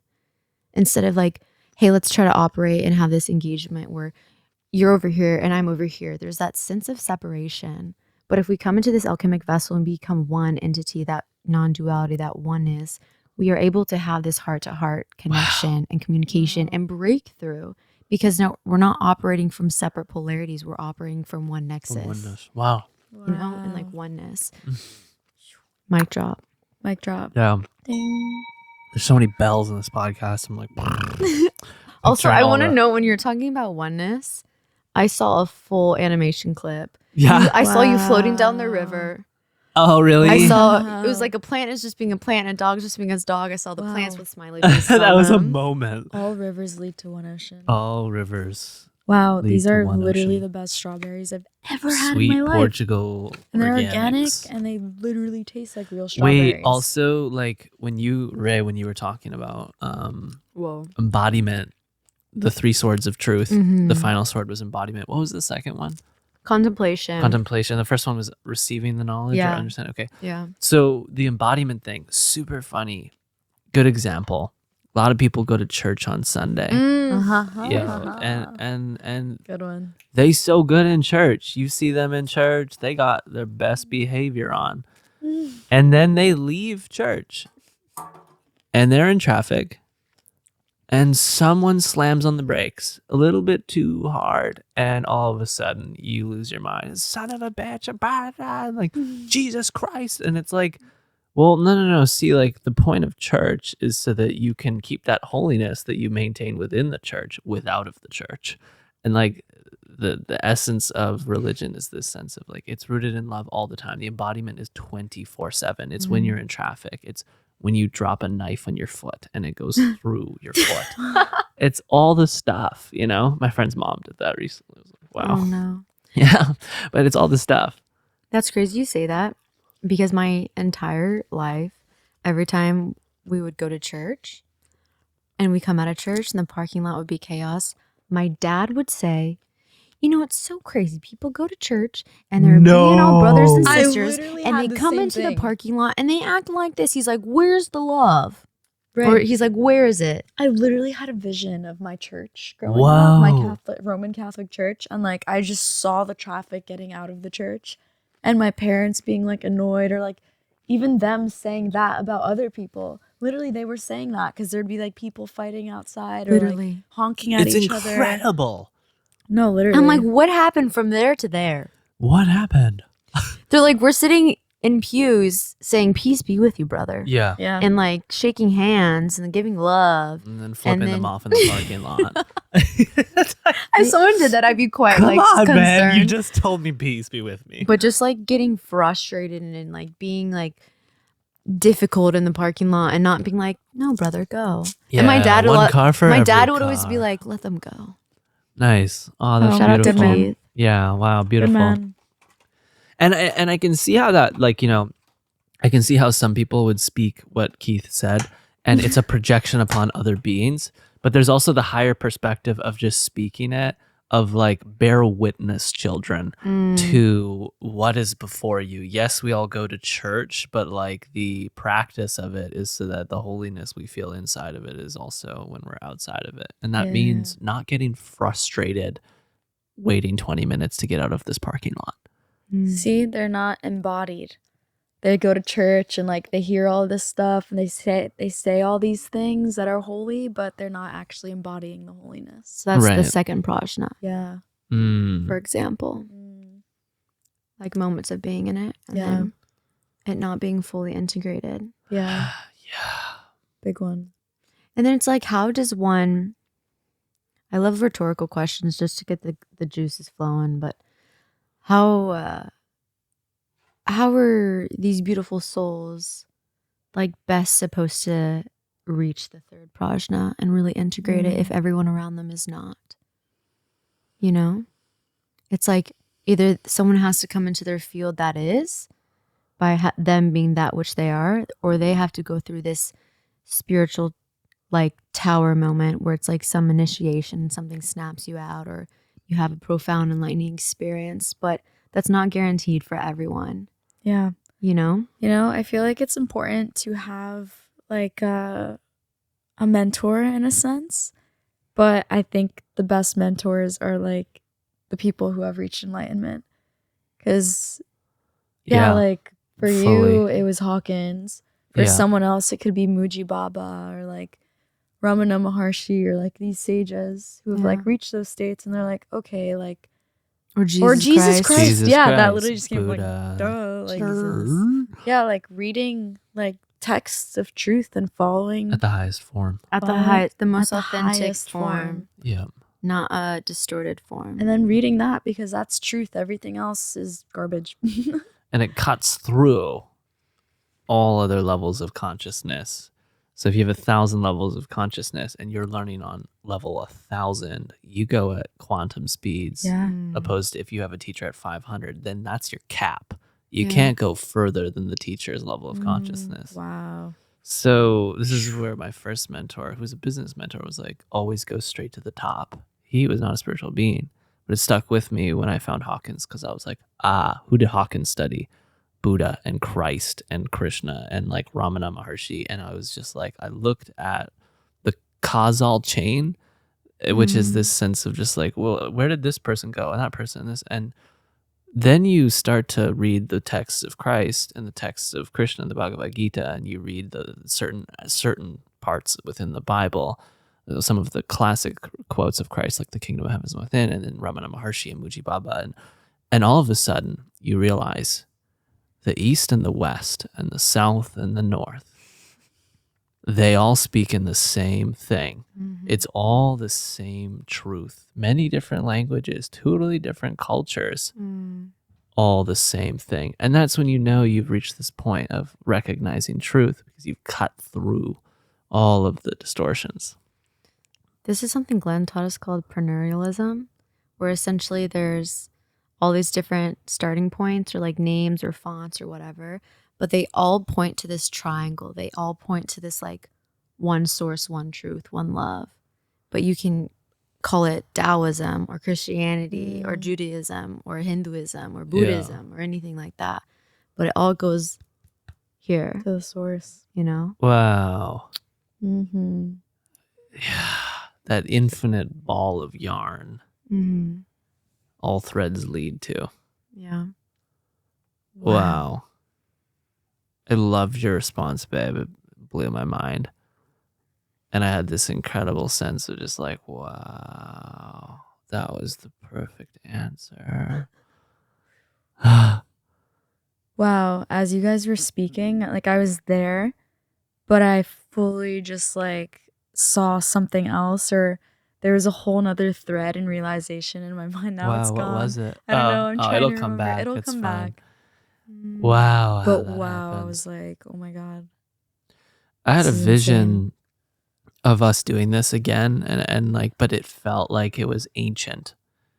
It was like it was many years ahead, and there was this sense of like, wow, here we are again, and I don't know, it was just really beautiful. Aww. Wow.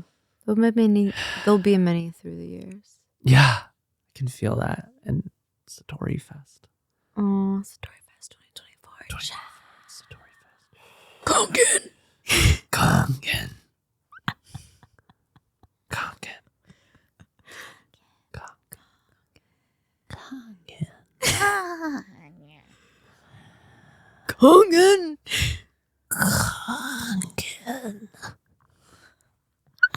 Wow. I cannot believe I lost that thread. That's okay. It Come was, back. wow, it was incredible.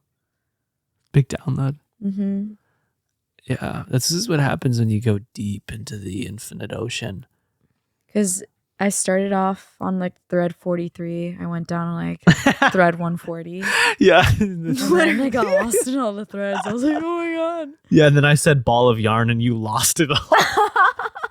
Yeah. It was like the infinite thread. Yeah, that's funny. Literally. Sometimes I've had episodes like Satori stories with different beings, and we're like in this infinite thread 999 and 3.5 hours deep, and like it's a very deep thread, and then like I completely lose it, and then like they stop talking and I'm like, I completely lost our thread. What were we talking about? And then it was actually with John too, I think. Maybe this Wow, was I John. knew it.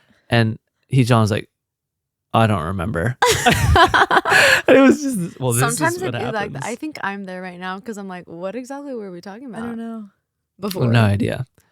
Oh, the church We're there. stuff and yeah, we were at that stuff. We were talking about the church. It was the rhetorical Embodiment, question. You guys rhetorical were giving your questions. answer. Yeah, you asked this Yeah. beautiful questions, and Claudia said all the like learn from Wisdom. the sages. When you said that, I completely like didn't even know what you were talking about me saying. Yeah, I know. It was I when was you like- said learn from the like sages, the highest truth. It fully. Make sure you talk Oh, into your mic because you yeah, can I hear how know, much I more know, I clear it is know. when you talk into it. Yeah.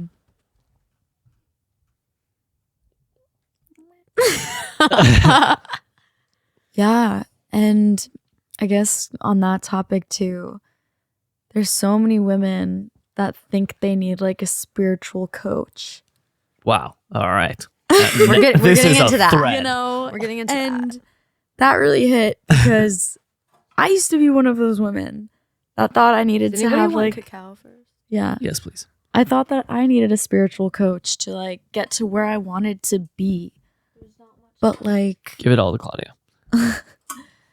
but the greatest spiritual mentor you could have is just truth, you know, a mentor of truth, someone who is Yes. calibrating in a high space and has like done the work, you know, Mm-hmm.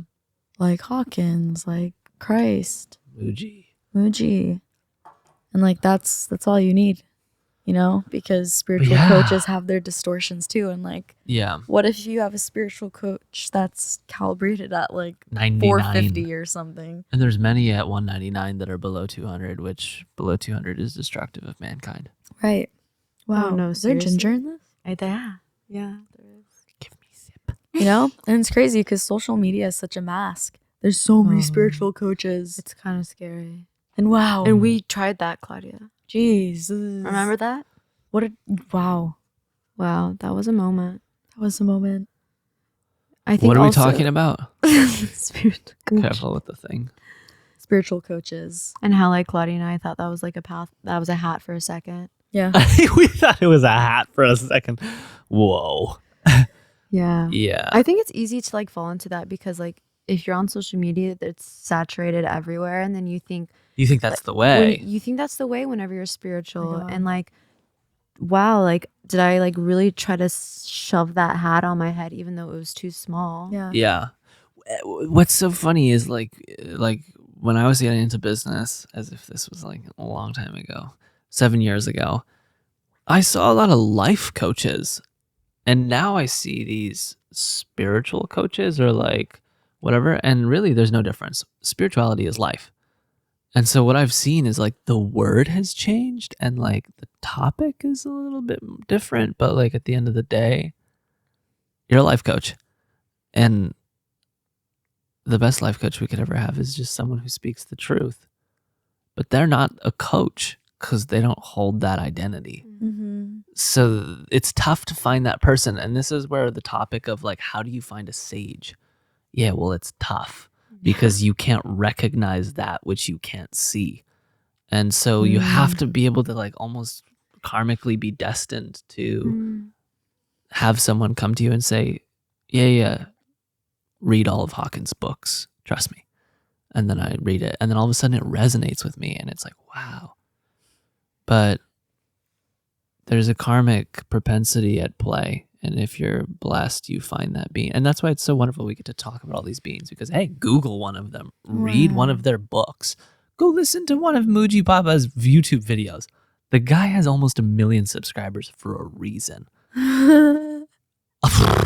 Yeah. It's not because he drives a Lamborghini. He lives not far from where we are right now, in the middle of probably nowhere on the side of a cliff. And all he does is wake up and like chill and do satsang and speak truth. What a life. What? So, yeah. It's giving Jesus Christ. Right. And like, what did Christ do? Wow. Spoke the word of the Father his whole life. You know, my dad read a book of Hawkins that I sent to him actually through Amazon. I sent him Letting Go. It was such a good book. And he read it and was like sending different pages from the book in the family group chat. It was like, you guys need to read this. Aww. And he read it. I don't know if he read the whole thing, but he was like, wow, like, thank you for this book. Like, it changed my like perspective. Whoa. Wait, I want to get one for my dad for Christmas. Wow, you should. Wow, Letting Go is one of the best because it's the easiest. That's why it has almost the most reviews on Amazon. Wow. So beautiful. Can you give me like a synopsis real quick? Yeah, like Letting Go is Hawkins's razor blade for coming to enlightenment. And I say that because he took the devotional non-duality path, but in that he had this tool of surrender. And so letting go was his method. Whenever something arose, let's say an anger for somebody coming out of a parking stall and almost hitting him or something, like he would just surrender it. And he got so good at surrendering that it was just real time. Nothing was triggering him.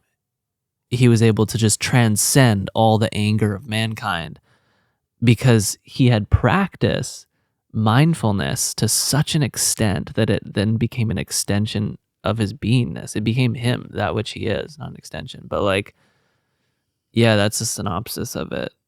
And for me, actually, in my Satori moment, I felt it so strongly, and it's an incredible tool for helping raise your level of consciousness, just going inward and surrendering and letting go.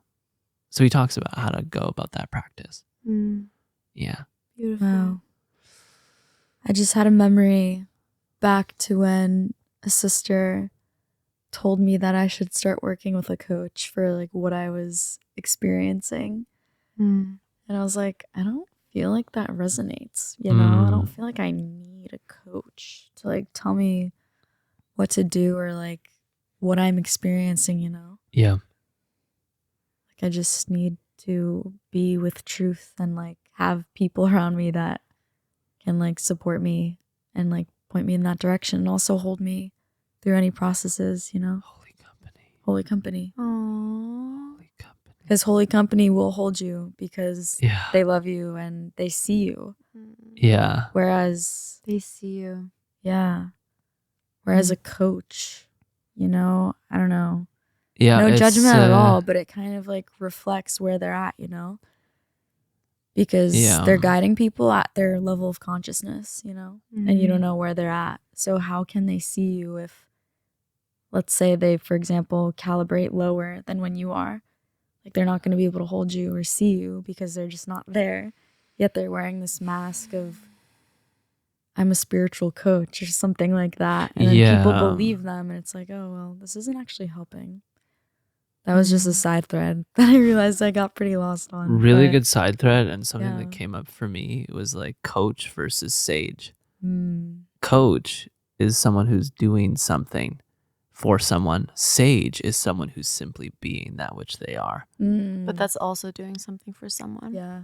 No, but they're not doing something for someone. See, that's the thing. But indirectly, it does something for Indirectly, someone. yeah. And that's that beauty of like, if I happen to have Christ as my next door neighbor, he's not my coach. He's Jesus Christ, and he's just being the Lord. He's not trying to be my coach. Like, it's just like he is being that which he is. Whereas I feel like in the coach sense, yes, you could argue that they're being that which they are, but there's also like a mask to it that I'm trying to like emphasize in this point of like, yeah, an identity. Well, I just thought of us. What if like whenever you're looking for like mentors or business or like anything like that, they have to put what they calibrate at. See, this would be incredible. That's like your filtration on your system. coaches, like these coaches, you don't know what they calibrate at. No. You have to calibrate them. And it's really easy to like have this mask turn into a whole aesthetic on Instagram. And things become like reinforced, and this image is like, oh, I trust that image, but you don't know what that calibration is behind the image. And then putting your caption ideas or like post ideas into ChatGPT. Oh yeah. And then like having AI literally produce your content. Yeah, I'm really into that. So you're working with an AI. Yeah, that's and then you're not working with a sage or oof.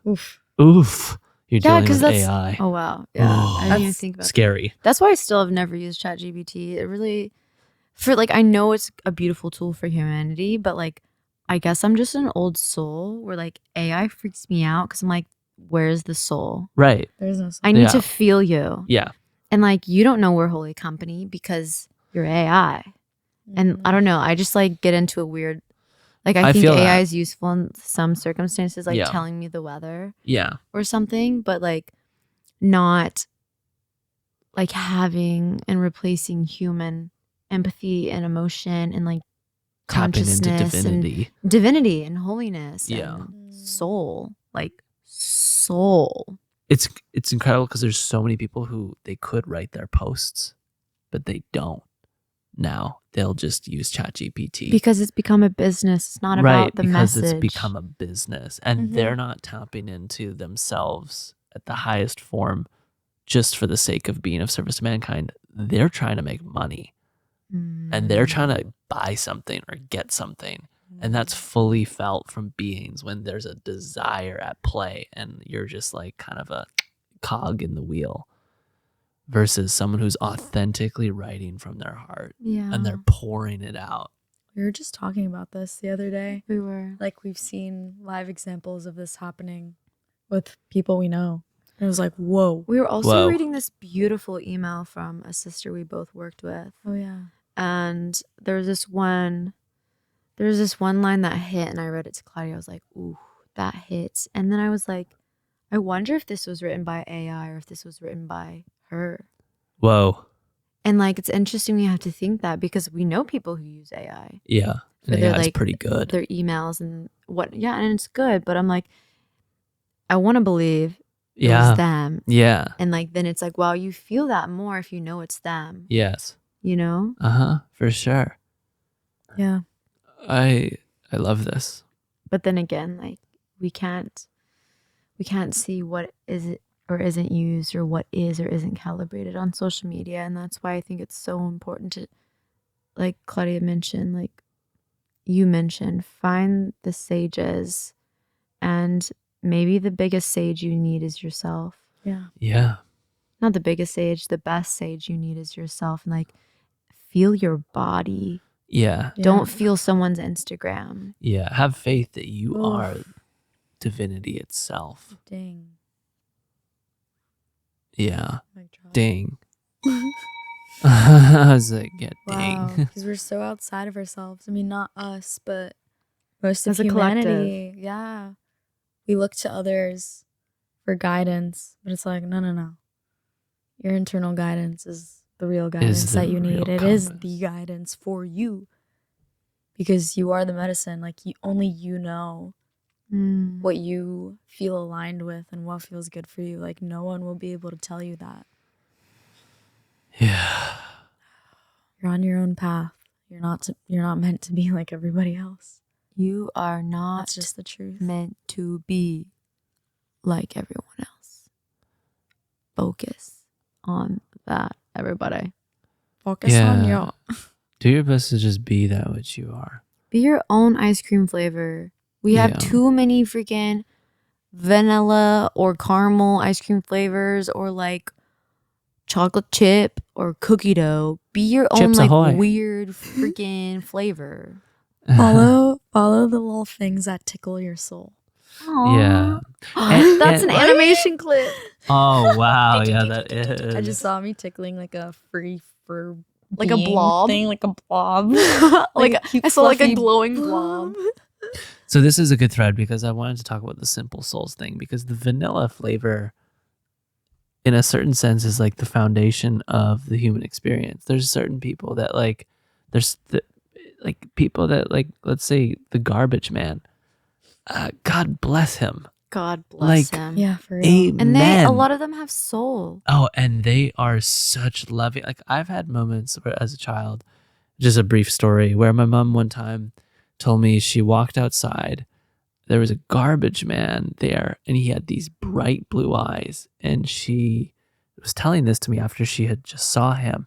And she was like, Taylor, I made eye contact with him, and I think he was an angel. Yeah. And I remember hearing this as a kid, and I was like, whoa, what does that mean? But anyways, so simple souls and vanillas, let's say. I'm curious to get your guys' take. What is the importance of a simple soul in this human experience? Or what is a simple soul to you? Let's keep it that general. What is a simple soul to you? Ray, why don't you start? Yeah, I think it's interesting with the concept of, again, like these contracts that we have when we come to Earth, and just each soul's own different mission, I'll say. And I remember learning this, I don't even know where, because I've consumed so much like spiritual wisdom and information over the past few years. Yeah. But I remember this one person saying, like, a lot of times we get triggered by certain people who we feel, and maybe this is more earlier in your journey where you feel this like, everyone should be doing this. Why aren't you doing this? Yes, classic. And it's really easy to like be on this like pedestal essentially. And we get triggered by some people who are just being super simple, or quote unquote vanilla, we should say, or like aren't speaking this deep wisdom that we're speaking with this giant, like, let's change humanity. This is our mission. Yeah, light warrior. Light warrior, light worker. I'm here to like do some big waves. And sometimes we are like, why aren't you like fulfilling this like deep mission that needs to be fulfilled? And like, why are you okay with just being this? And sometimes it triggers us. And I remember this person saying on like a podcast a few years ago that is their divine purpose. And they brought up the example, I think, or they didn't, or in my mind I thought of like homelessness, and people are like, this person, like, some people get triggered by the homeless because they're like, get a fucking job, like, right, are you so lazy, and this and this and this. But like a lot of souls, if you think about it, some souls just came here to fucking vibe. And some souls, this is their vacation. Like some souls literally are incarnated right now because they maybe had a really tough, busy past couple lives, and they just are here to chill. Wow. Amen. And like that is their Rick divine purpose. Yeah. And like also some souls that are just chilling, that trigger us, are there to trigger us. Yeah. For a divine purpose, to be like, oh, there's this state of being, and then there's my state of being, and I know that I don't want to be in that state of being, and it reinforces this purpose that we feel. So whether we are incarnated to like have this big revolutionary purpose, or be an artist, or be this vessel for God, versus someone whose purpose is maybe here to be quote unquote lazy. That is their divine purpose. Wow. Wow. You know? So many things just like Boom. And so I Beautiful. think simple souls in one way could just be those who decided to come here to just vibe and like, I don't need to take up the fucking like spiritual warrior mission this Not trying to be lifetime. Buddha. Like, yeah, I don't need to be in the spiritual war. Yeah. This one, I just want to sit back and watch some football. Oh, wow. That's so beautiful. Because, Or- yeah, that's dope. Or this and when one, I you just love want to sit back and football, chill. you love football and like that's your shit. Yeah. Yeah. But it's like, then there's us where we feel this deep mission to humanity to bring this stuff and be this vessel and be that which we are to awaken other people. But that's our divine purpose, or not even, we have so many purposes, I'll say. That is a divine path. And someone else's divine path was to, you know, open a bakery and vibe and, you know, have like the same set of friends for the rest of their life. Yeah. And have like kids. Wow. And like go on a couple Serve vacations. croissants. Serve croissants. For the community. For the community. Ah. Wednesday or Thursday through Sunday. Like some people chose that. And it's beautiful and it's divine. And it's perfect. We are like giving them hugs because we're about to leave Ericeira and we're like, your croissants. We love you Give so me a much. hug. So and they're all like, yay. Yeah, you love our shit. We love you too. It's like, wow. And that's a simple soul, but it's divine. It's and it's perfect. It's perfect. You know? Oh. That's one lens that I would look at it through. And like we're like they could be that vanilla and we're over here being like rainbow, Nutella, strawberry, banana, swirl, almond, nutmeg. Yeah. Like caramel, dash of sea everything. salt, cone. And that's divinely perfect too. Yeah. Both taste good. Yeah. One's just a little more crazy. Yeah. Wow, something's coming through for me. Yeah. I feel like a simple soul is one who's just here to like enjoy. Yeah. Kind of like what you said. Yeah. But like enjoying life. I feel like for us it's like the mission. I feel like the root, like not the root, but the core of it is elevating the collective consciousness and like bringing the field back to like love and unity and harmony. Yes. I lost my train of thought. You were referencing us, and then you were gonna go back to Simple Souls. Oh, Simple Souls, yes. Yeah, they're just here to have fun, you know, and like and be and vibe, enjoy the simple things of life, like doing the laundry, like doing the dishes, taking care of your home, maybe raising a family, and like doing your best, you know, just like enjoying life. Wow. But think about if we didn't have them. Like they're so key. My mom is a simple soul, and she's the divine mother, and I just felt that so strongly because she was just so present for me my whole childhood and did nothing but love me fully, and it was just this sense of, wow, you gave me all of your attention, you know, and you did your best to balance it between two other brothers that I had. Like, do you wonder why Taylor is the way he is? You know, and just like, and then there's the divine father that like just held the family together and always made sure that the bills were paid and that we had food on the table and that the house was warm and that we went to good schools and made sure that we had nice clothes that we felt comfortable in. And took us on beautiful summer trips to the lake and like bought a camper van and got a little ATV and some toys and some Sea-Doos and like the perfect childhood. Like, wow, life was so beautiful and so incredible. And yeah, I'm realizing just now in this topic of like, technically my parents took a very simple soul path. Like they chose to just like build the nest early and like have kids, get married, the classic path. You know, and Awesome. we make fun of it sometimes, and We like, do. you know, like, oh, get a house and a car and have kids and get married, and like, there is such beauty in that, and It's so needed. it's so It's like anchors of society. they're the foundations. They are. And that's what I was brought up in. And this has been so beautiful to just feel like, wow, that was what allowed me to come into who I am in this now moment. Wow. When we lose this simplicity, we lose who we are in a sense.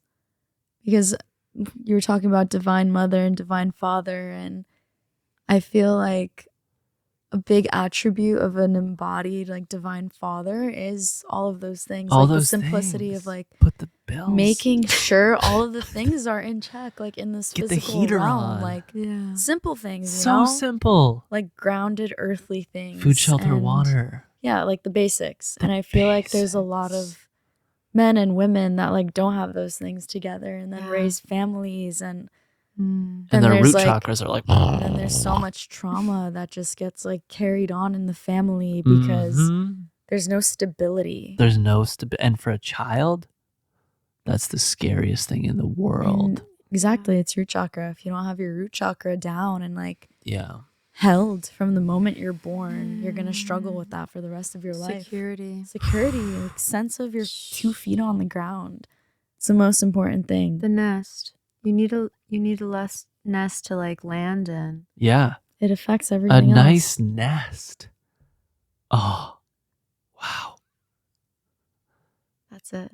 It's like the ultimate shortcut Nest. to Wow. Whoa.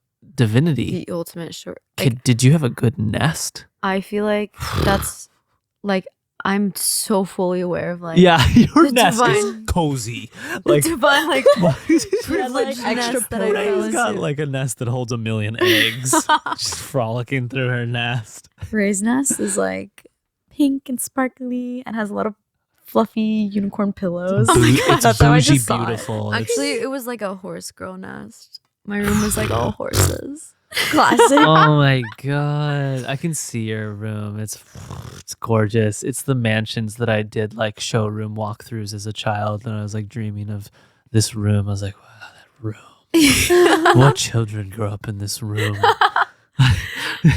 You know, do you guys ever go to show homes? Yeah. Yeah, That's you how know- I felt when we first toured our house because we were in one house, in the house that my parents still live in.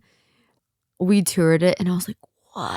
I was like, this is real. I was like, there's a theater in here. You had the theater too.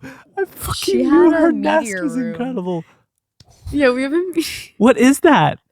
What I is a remember- meteor room? It's a theater. Oh, okay, cool. Got it. I Oh, thought it was that's the something same else. thing. It's the same Okay. thing. Oh, okay, I thought it was like a room where you like look at a sky. No, no, Wait, it's like me too. That's literally what I thought the whole Yeah, I time. thought it was No. like the thing where you can see the No. stars. Did you say theater or meteor? media room. Media Oh. room. Wow. Sometimes I hear you say meteor room. Media. I guess feel that makes in sense. you. I feel how like cozy and nurtured you were. Like on the physical. Yes, Yeah. I feel it in you. Yeah, because you have this presence. Playfulness and like radical sense Yeah. of joy in you that you can tap into. I Yeah. totally had a beautiful childhood. And it's interesting because I realized things shift a lot when you're a teenager. For sure. Oh, because that's like the when you're a years. child, your emotions and like these subtle nuances and energies and like more attentiveness to like your parents' behaviors aren't as like crystallized. Yeah. And so like when I was Pure. a child, everything was like fucking Yeah. amazing. Yeah. But it's like as you get older, The like just lens. because there is like physical things taken care of, sometimes there's not emotional or spiritual. And like that's Yeah. such a thread that so many people go through. Like you have this feeling or this like experience and people are like, you shouldn't even feel that way because you live in this house or you had this or you had this or you had this physical thing, material thing. But like, yes, I had that. And also, you know, Mhm. I feel like a lot of parents raise their kids really well and intentionally from like childhood until teenage years. Wow. And then the kids become yeah. teenagers and they like almost think that they have to like be there less or like be less attentive because okay, they're a teenager now and they can like do things on their own in a sense. But that's where they need the that's sage. interesting because I had the opposite experience where it was like, well, I also got in trouble for like smoking weed, but it was like super in my space. What? For a period of time, like Wait, what was the parental attention. Well, I mean, Or do you mean like no. holding like the love? No, like I mean the love, like okay, like really like Disregard being that. there and like caring about. I don't know, just being like the parent, the ultimate parent, and then that kind of like leaves. Not for everyone, but I feel like a lot of trauma that happens for people may not be in their childhood. Exactly. It happens in the teenage years, which are also like the most developmental years for your like consciousness. I feel like that is definitely my experience. Things too, didn't get tough me until too. I was in high school. Yeah. And things fully. got tough with my parents. And I was like, I feel like me they too. don't see me. I feel miserable and depressed. Wow, literally. incredible. Yeah, it seems like we all had that journey. And wait, what Claudia, what you were saying, this is such a good thread. It's incredible. But like, that's where if your mother or father is someone who has gone down the spiritual pathway and they've come into the realization of their infiniteness, they can serve you in those teenage years. But if they haven't, they can't. Because if your soul is destined for that, you're going to start seeing shit. You're going to be like, what, like, you know, you're going to start, and you may not understand what you're seeing, but you're feeling the resentment that your father has for your mother in this moment. And you're feeling the tension between them, and it doesn't feel good. They don't know how to communicate about it. And it's driving you insane because you're just like, what is going on? Can you guys not just come into peace? I don't know how to do this. I'm 13, but I feel that like there's something terrible happening and someone needs to do something or say something about it. And it may be like a passive aggressive, silent like attack that's happening from like one of your parents on the other parent. And it's just like, or it could be extremely direct. or it's extremely direct and you're bearing witness to it. And it's traumatizing on a spiritual level because you're seeing such poor communication unfold when your soul knows that it's poor but doesn't know how to speak to it. Yeah. Or sees something happen and then sees the absence of something happen. Yes. I feel like that's important too, of like the shifts, the nuances of like, oh. Give an example. I think maybe an example of like super easies. Yeah. Something is actively said that was like, oh, that's fucked up. But then something maybe in a situation that needed to be said or love needed to be brought in or harmony and balance needed to be brought in, it wasn't. And then it's like that passive approach of like, no, that needed to be spoken to. And like, you need to share this to them so they feel this safety with you, but you're not. Wow. And you're withholding because of something within you that is triggered, but you're not communicating that. So therefore, you're creating this disharmony between you. And now I'm affected by it. And I feel you guys not being able to come into union, come into that alchemic vessel and be one element. Yeah.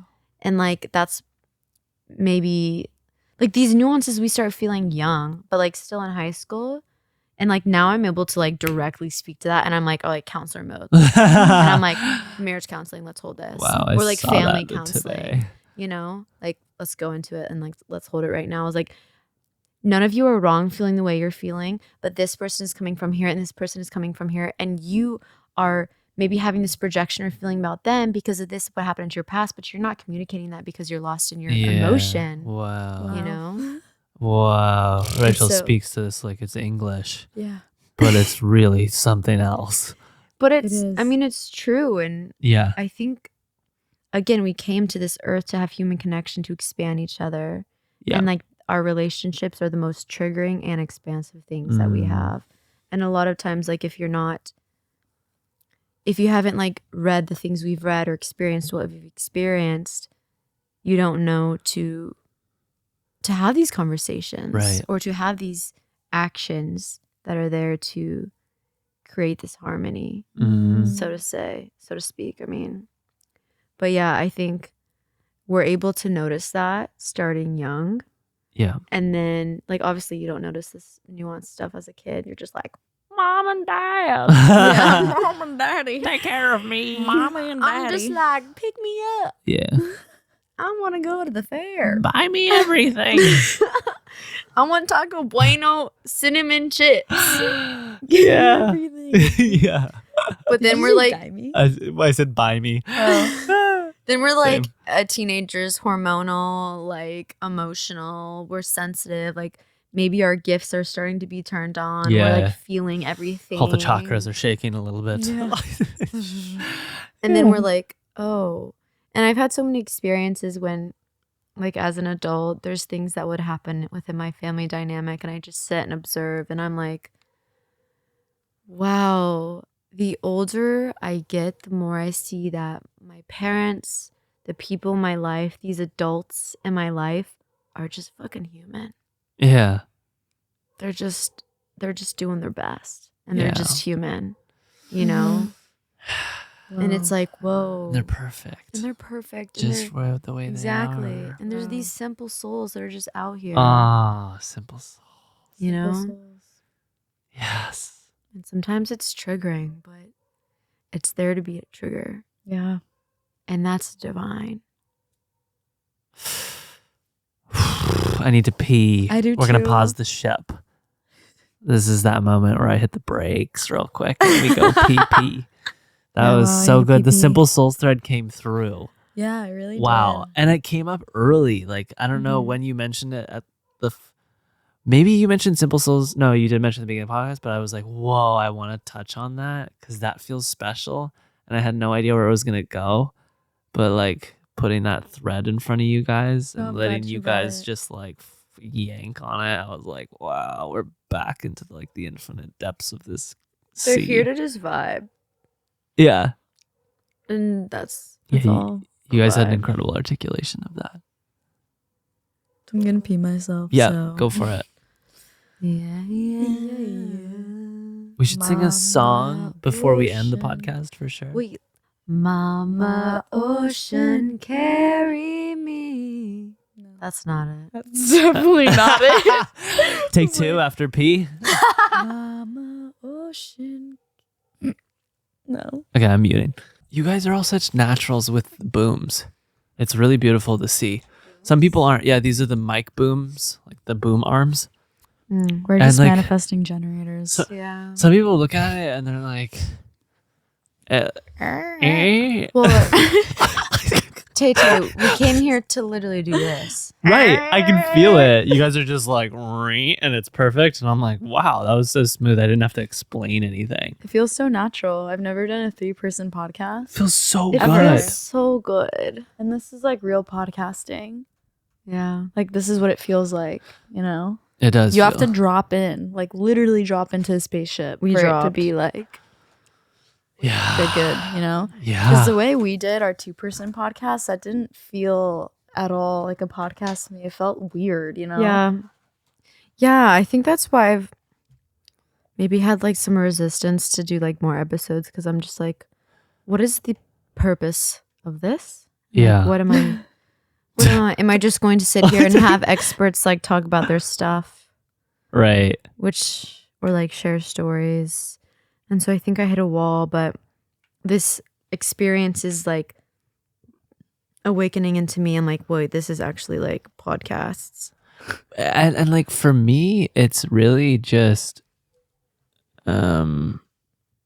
sometimes I gotta watch the decks and make sure everything's recording. This is a little functional capabilities on the background. There you go. Yeah. What were we talking about? Podcasts. Oh yeah. It's just the ability to speak your highest truth and tap into your soul. Yeah. That's all it's about. You know? I heard your toe crack. I know you're cracking your toes, but I heard it. I was like, a good old crack. Yeah. That's true.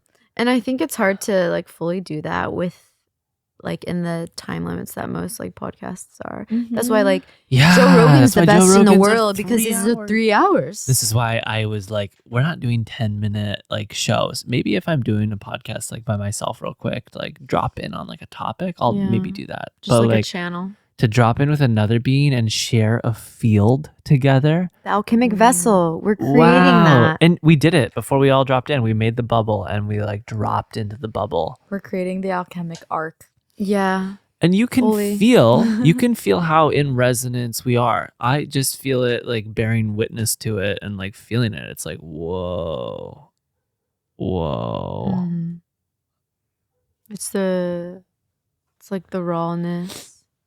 It's like also a difference between maybe a lot of other like podcast experiences. I can only speak for myself and like my own subjective perspective of other podcasts, but it's like two people on a podcast both wearing this mask. Oh, yes. And I'm playing this role and you're playing that role and we're playing this role together. Yeah, well, But- two masks, that's scary. Or like sometimes your own podcast where you're wearing this mask. Yeah.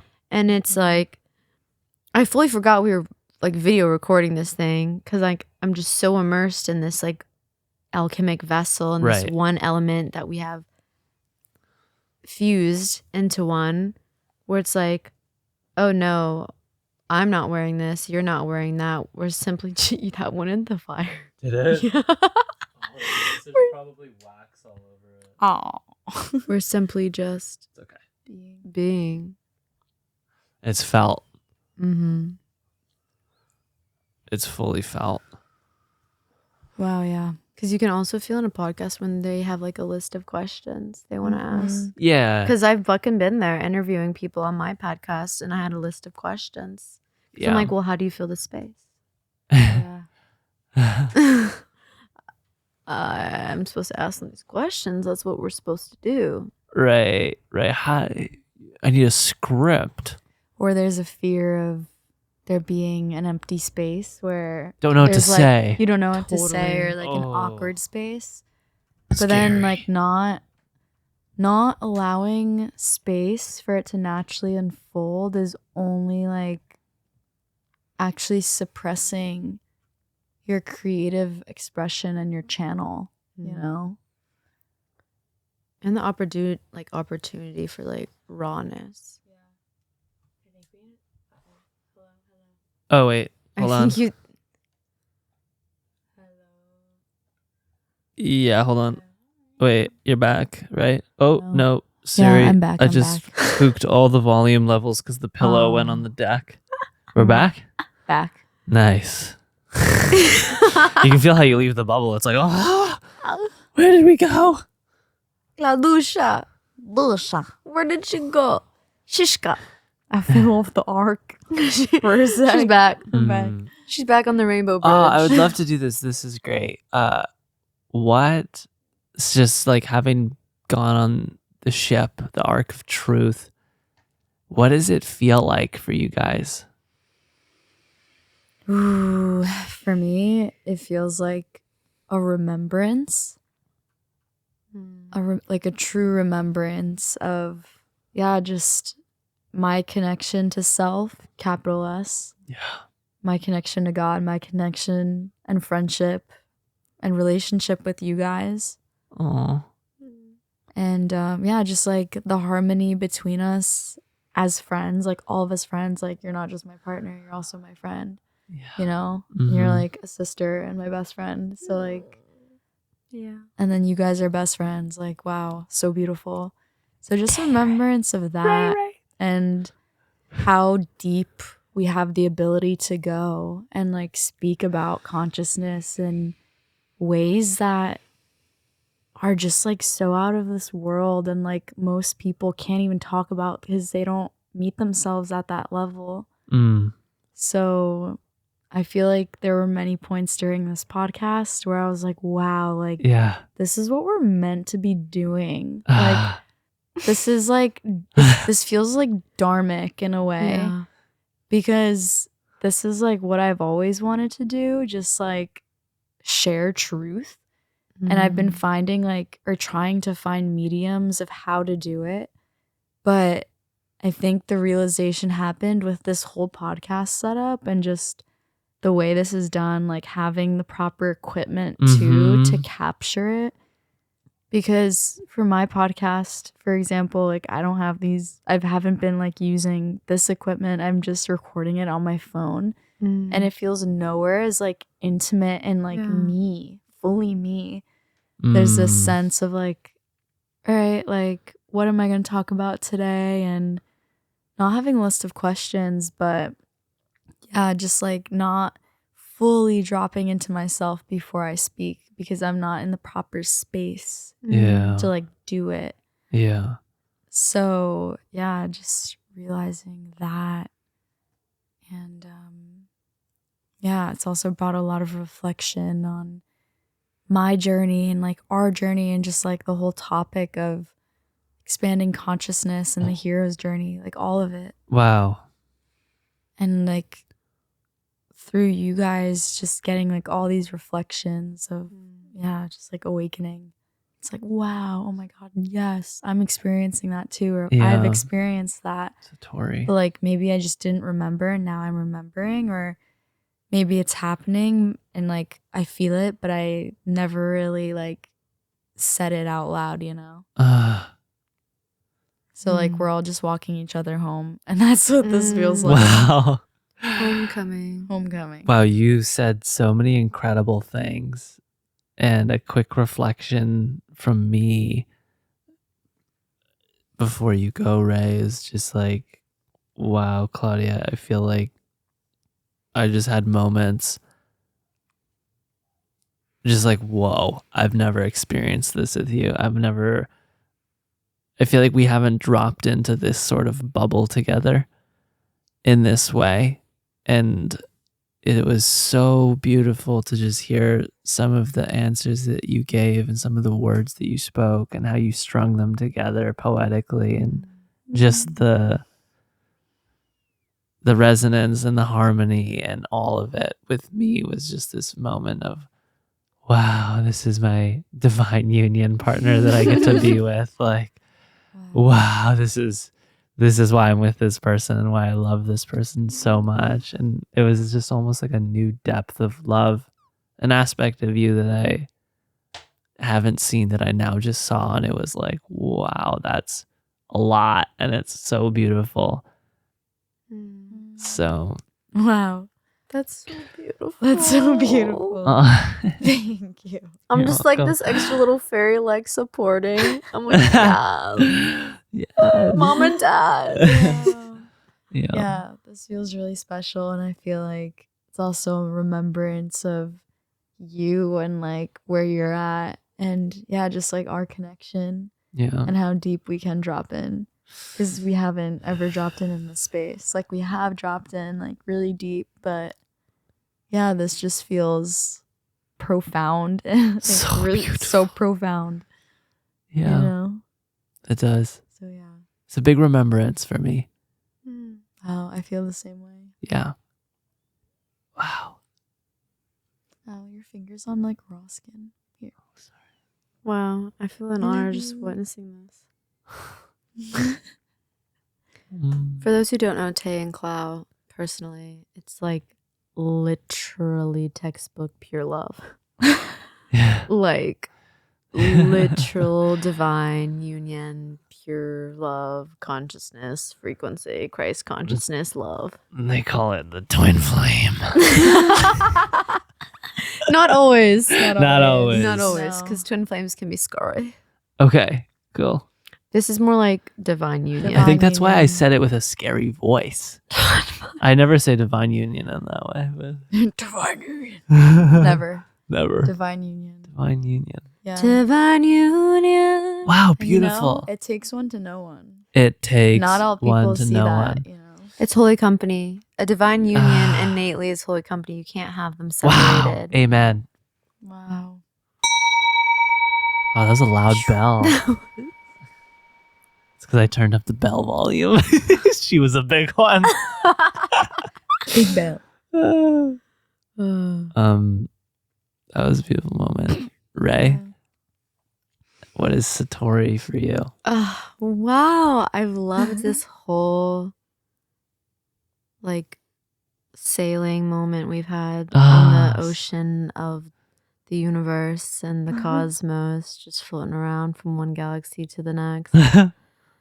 And I think like more than anything, like I have so much gratitude that we are all at this phase of our evolution and state of being in this moment in time, and that we're able to be each other's holy company and to have these conversations and to have this safety and depth of a drop-in. And wow, like, this is just our normal conversations, actually. yeah, You know, and like, this is just an example of like what our relationship is.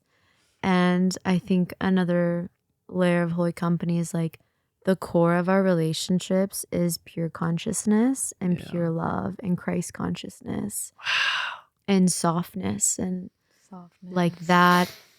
And like being able, and in that softness, like you can go anywhere. And that love, you can go anywhere. You can go to like crazy stories about this. You can go into crazy metaphors that weave into a whole podcast, like this hero's journey and these trolls and like these ice cream cones and like all the things. You can go into like us laying on the floor making animal sounds for 20 minutes and like dancing like freaks that should be a whole episode. in the moon, just like going crazy with our imaginary violins and like having a neck cramp and then the day after. And like all is welcome, I think, in the holy company. And like we're not like scared to be this one facet of our being around each other. And I felt that through the podcast of like, we're truly just like being, and it's so easy. And the core of where our threads weave is like the web of consciousness. Wow. And it was beautiful to just be caught in that web together and just like go from one corner to the next corner. And like we're on this like roadmap.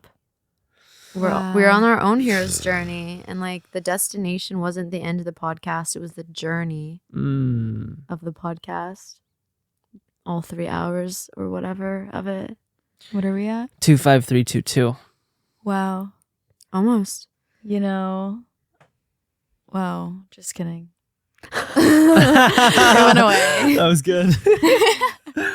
But yeah, I think just like reflection and gratitude that, wow, we were simply just being ourselves and being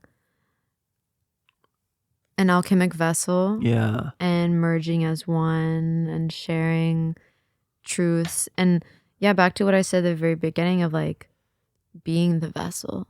Yes.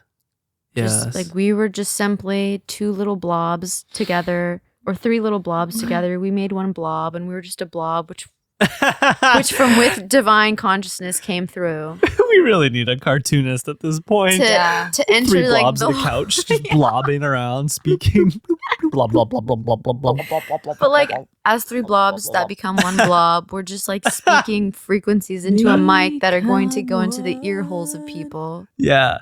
And through the frequency and the ear holes of people, those ear holes are attached to the brain, and then that brain is having a reaction to the frequencies that it's receiving, and then it shifts them in a way, tickling their soul. Tickling their soul. Wow. It's so beautiful that this is captured and our essence is captured and we can like share this. Yeah. Because I feel like there's so much like judgment that people may have about us like individually because of, I don't know, just our perspective on life. And they think it's like woo woo or like spiritual or like out there, like culty. Been holding hands the whole time. Yeah, what? Yeah. But no, it's not. Like this podcast is just like us, you know? Yeah. Just like in our rawest form. Like, Yeah. not trying to be anything that we aren't, you know, or just being. Wow, and it feels so light and soft and still and beautiful. It's easy because I could do this for another 4 hours. Right? Yeah, I feel that. It's like someone feed me right now, and then we can go back into the spaceship. 'Cause, yeah. Yeah, I like that what you're saying, Claudia, like us just being real, and it's just like capturing the essence of us, because like it would be really hard for us to like try and come up with all these like concepts that we've discussed during this podcast. We're like, no, we were just a vessel and it flowed through, because that is our essence, and that is like, we are here to speak the word of God. Yes. Yeah. And we're not like planning, maybe we should talk about this. Or maybe we should talk about this, or maybe we should talk about this and like say it in this way. Of like, no, everything was like organic. Right. And that's my so I love this, and when I talk to people sometimes like, how does it work? And I'm like, well, I don't really know, but in not knowing, I guess I could describe that as a non-linear flow. Yeah. Right? And like that's what it is. We're fucking all over the place, like, yeah, and up, down, and around. It's quantum, you know. There's not a linear script that's being followed, but it all weaves together so perfectly. And it completes in this yin yang format. It's like, wow. What's it for you, this podcast? Well, first I want to give some reflections to you, Ray. Also, just what a moment. And I gave you a bunch of reflections in this where I was just really feeling and seeing your beauty fully. And yeah, just similar to Claudia, to fully hear you speak the way you spoke, it brings up the word guru for me. And this word has been thrown in a garbage can as of recent times, but it once held such a beautiful meaning. And this is what the word truly means. It's dispeller of darkness. And I feel in you such a strong capacity to speak the word of God and dispel that which is untrue. And that is what a guru does. They speak from this place of love and truth, and it banishes that which is untrue and causes separation. And it's such a talent, it's such a gift, and you're practicing it daily. And like, this was just a moment for me where I'm like, this girl's already got her PhD fully. It's incredible. So I have the utmost certainty that just whatever path you take, but especially this one that you're going on right now in terms of the schooling and where you're going in Sedona and what you'll be doing there. Shout out Sedona. And of course you're going to fucking Sedona. Like, you're going to thrive and be such a light. And in holding these beings that you're going to get to interact with there, I can feel how like the healing for mankind, like it just ripples through Pachamama. And then I can feel like us coming back and like passing go on the Monopoly board and doing another like episode together. And you get to talk about like all these patients that you're serving. And it's just like, and I can already feel, I'm like, holy shit, this girl's like degree to like speak to divinity is so high. Wow, blessed are the souls that get her as their reflection to be served. And so there's this sense of I'm in the presence of an angel. Aho to all of that. Yeah. I want to cry. Oh. Yeah. I feel it from you whenever you're singing your songs in your church. It's just like, oh my God, wow. This girl's a literal angel. Wow, I feel so seen. Oh. But it's interesting because I've never seen it like that, like the way you articulated it. It's like I always knew I was meant to hold and help and, you know, like, yeah, just aid humanity. But yeah, I guess wow, I don't even have words. I'm actually just sitting with it. Yeah. I'm actually just Let sitting it with sink. it. Yeah, that was quite beautiful. Like I said, pray to be a vessel. Yeah, and I feel that for you. And because you're praying, and it's just your soul is so pure. And therefore all that is gets to come through. Yeah, it's interesting. It's like monetarily we need stuff, and it's like I want to be monetarily abundant so I can just like actually serve humanity Yes. freely. Yes. And not to be in restrictions of like, oh, I can't do this for this beautiful project or endeavor for humanity that I want to do because of financial limitations. And I'm like, no, I simply just need this like monetary abundance so I can fully serve humanity and like go and do whatever, even if it's not generating income, because it needs to be done. Yes. And that's really all I want to do in life. That's what an angel would do with money. Yeah. This is true. Yeah. Yeah. But that's what we all are doing with our money. That's what you're doing with your money, Tay. Yeah. Like literally it's all just to raise the consciousness of humanity, and like Claudia as well. You know? Yeah. Yeah. So you're an angel, just like the angel you see in me is a reflection of the angel inside of you and for Claudia. Just little angelic beings coming down here to like give vibes and love. That's what we're all here to do. And lurve. Just here for the vibes. Remember I said that like 2 weeks ago? You did. Yes. I'm just here for the vibes. You did. Tay Tay's like a literal Age of Aquarius 21st century Jesus Christ. Literally. This girl at the fire last night, everyone. Oh was my literally God. This girl at the fire calling was just Taylor like, what's it like being Jesus Christ? I was She's like, can I call you Jesus? Yeah, she was so cute. Oh She's like, God. you're literally modern Jesus Christ. Yeah. She was so cute. But you are. I feel that. That's like a reflection for you. And I feel like I haven't voiced that, but just being able to see where you are now versus whenever like we all lived briefly that Taylor doesn't even remember for a month in Post Panama. Envision. Post Envision. For a month in Panama to like where you are now and like everything is through the heart center, is through like Christ consciousness, is through the intention of love and unity and oneness and not division and not these pronouns, which I've clocked a couple of times. Like you bring in these like these nuances of, oh, these pronouns like I, me, Yeah. and whatnot, where it's really just, it's we, you know? And yeah, it's really beautiful to see, because I don't think I've ever met like a male so embodied in what God is. Wow. I've seen a lot of men tell about what God is, but I haven't seen men live what God is, you know?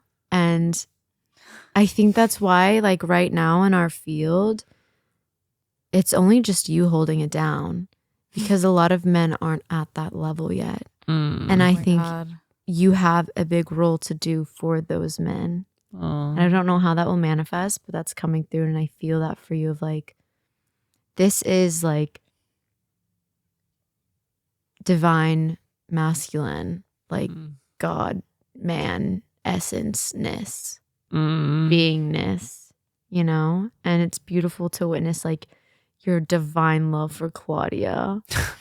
Wow, and it's so just like much. in the nuances, it's like there's only a little bit of cacao, give it all to Claudia. Yeah. Like just you're just like literally there to hold her. I love and her to so much. support her. And we're just like last night at the fire, we were looking at you, Claudia. We're like, she's such a nug. We made a song, she's such a nug. She's such a nug. She's such a nug. Wait, when was She's this? such a nug. When you were standing between Luke and Rachel. We were just looking at you, or like loving on you. Yeah, you were kind of like, what's going on over there? And we were like, she's such a nug. We were like losing our minds. Oh, no way. Yeah. That's so cute. Oh, it was amazing. It was Aw, so cute. Makes me feel so But like, loved. I see y'all's love, and like Aw. I don't have a divine love of my own yet, but I Coming. see it, and I'm Coming like, soon. wow, like such a good blueprint and such a good remembrance. And maybe that's probably why I haven't had one come in, because I haven't seen like an example so close to home. And I've lived with you guys. And We've now been you living have together, this. you know, and I see it in the nuances and in the small things, and just like your love for me, your love for all the sisters. You've been just surrounded by sisters. So many sisters. I am in a sisterhood right now. Taylor is a sister. Yeah, You Claudia are, he's a called it in brother. for her and me. And it's just so beautiful. And your willingness to just like support and help. And I've also noticed your ability to see others fully. And like you see this and you share this to other people. And it's so beautiful. Like, and in the beginning, during this podcast, I was actually thinking, I was like, wow, like he's seeing me and he's like reflecting and validating to me so much. And like, that's a gift to be able to see other people and not think that it takes away from you. But again, this concept we spoke of earlier, like a few days ago or yesterday, of celebrating other for that which they are, not knowing that their light and their radiance takes away from yours, because it doesn't. And your ability to celebrate just lifts you. Yeah, You know? your ability to celebrate and see everyone around you for like their divineness, and knowing now that it takes anything away from you is just so special to witness. And it's such a gift. I knew you were gonna bet. I knew she was gonna fucking make it. Why you gotta bring Billy into this? Billy. Oh, that was such a beautiful share, Ray. Yeah. Wow, thank you. Wow. It's Thank you. true. I really It's a gift. Mm-hmm. Feel it. Let it sit in. mhm. Sink in. I feel like I'm a very well seasoned thing that just got put in the fridge. And I'm just gonna like nestle into this Marinate. seasoning and marinate. Marinate. Take you out in a couple days. This just feels so empowering to be around, and just to have these pure mirrors around you that can just reflect who you really are, because they fully see you for who you are without these distortions of falsehood or ego or projection. It's just like pure love and knowing what you're seeing, you know? You're just seeing a pure reflection of love and divinity.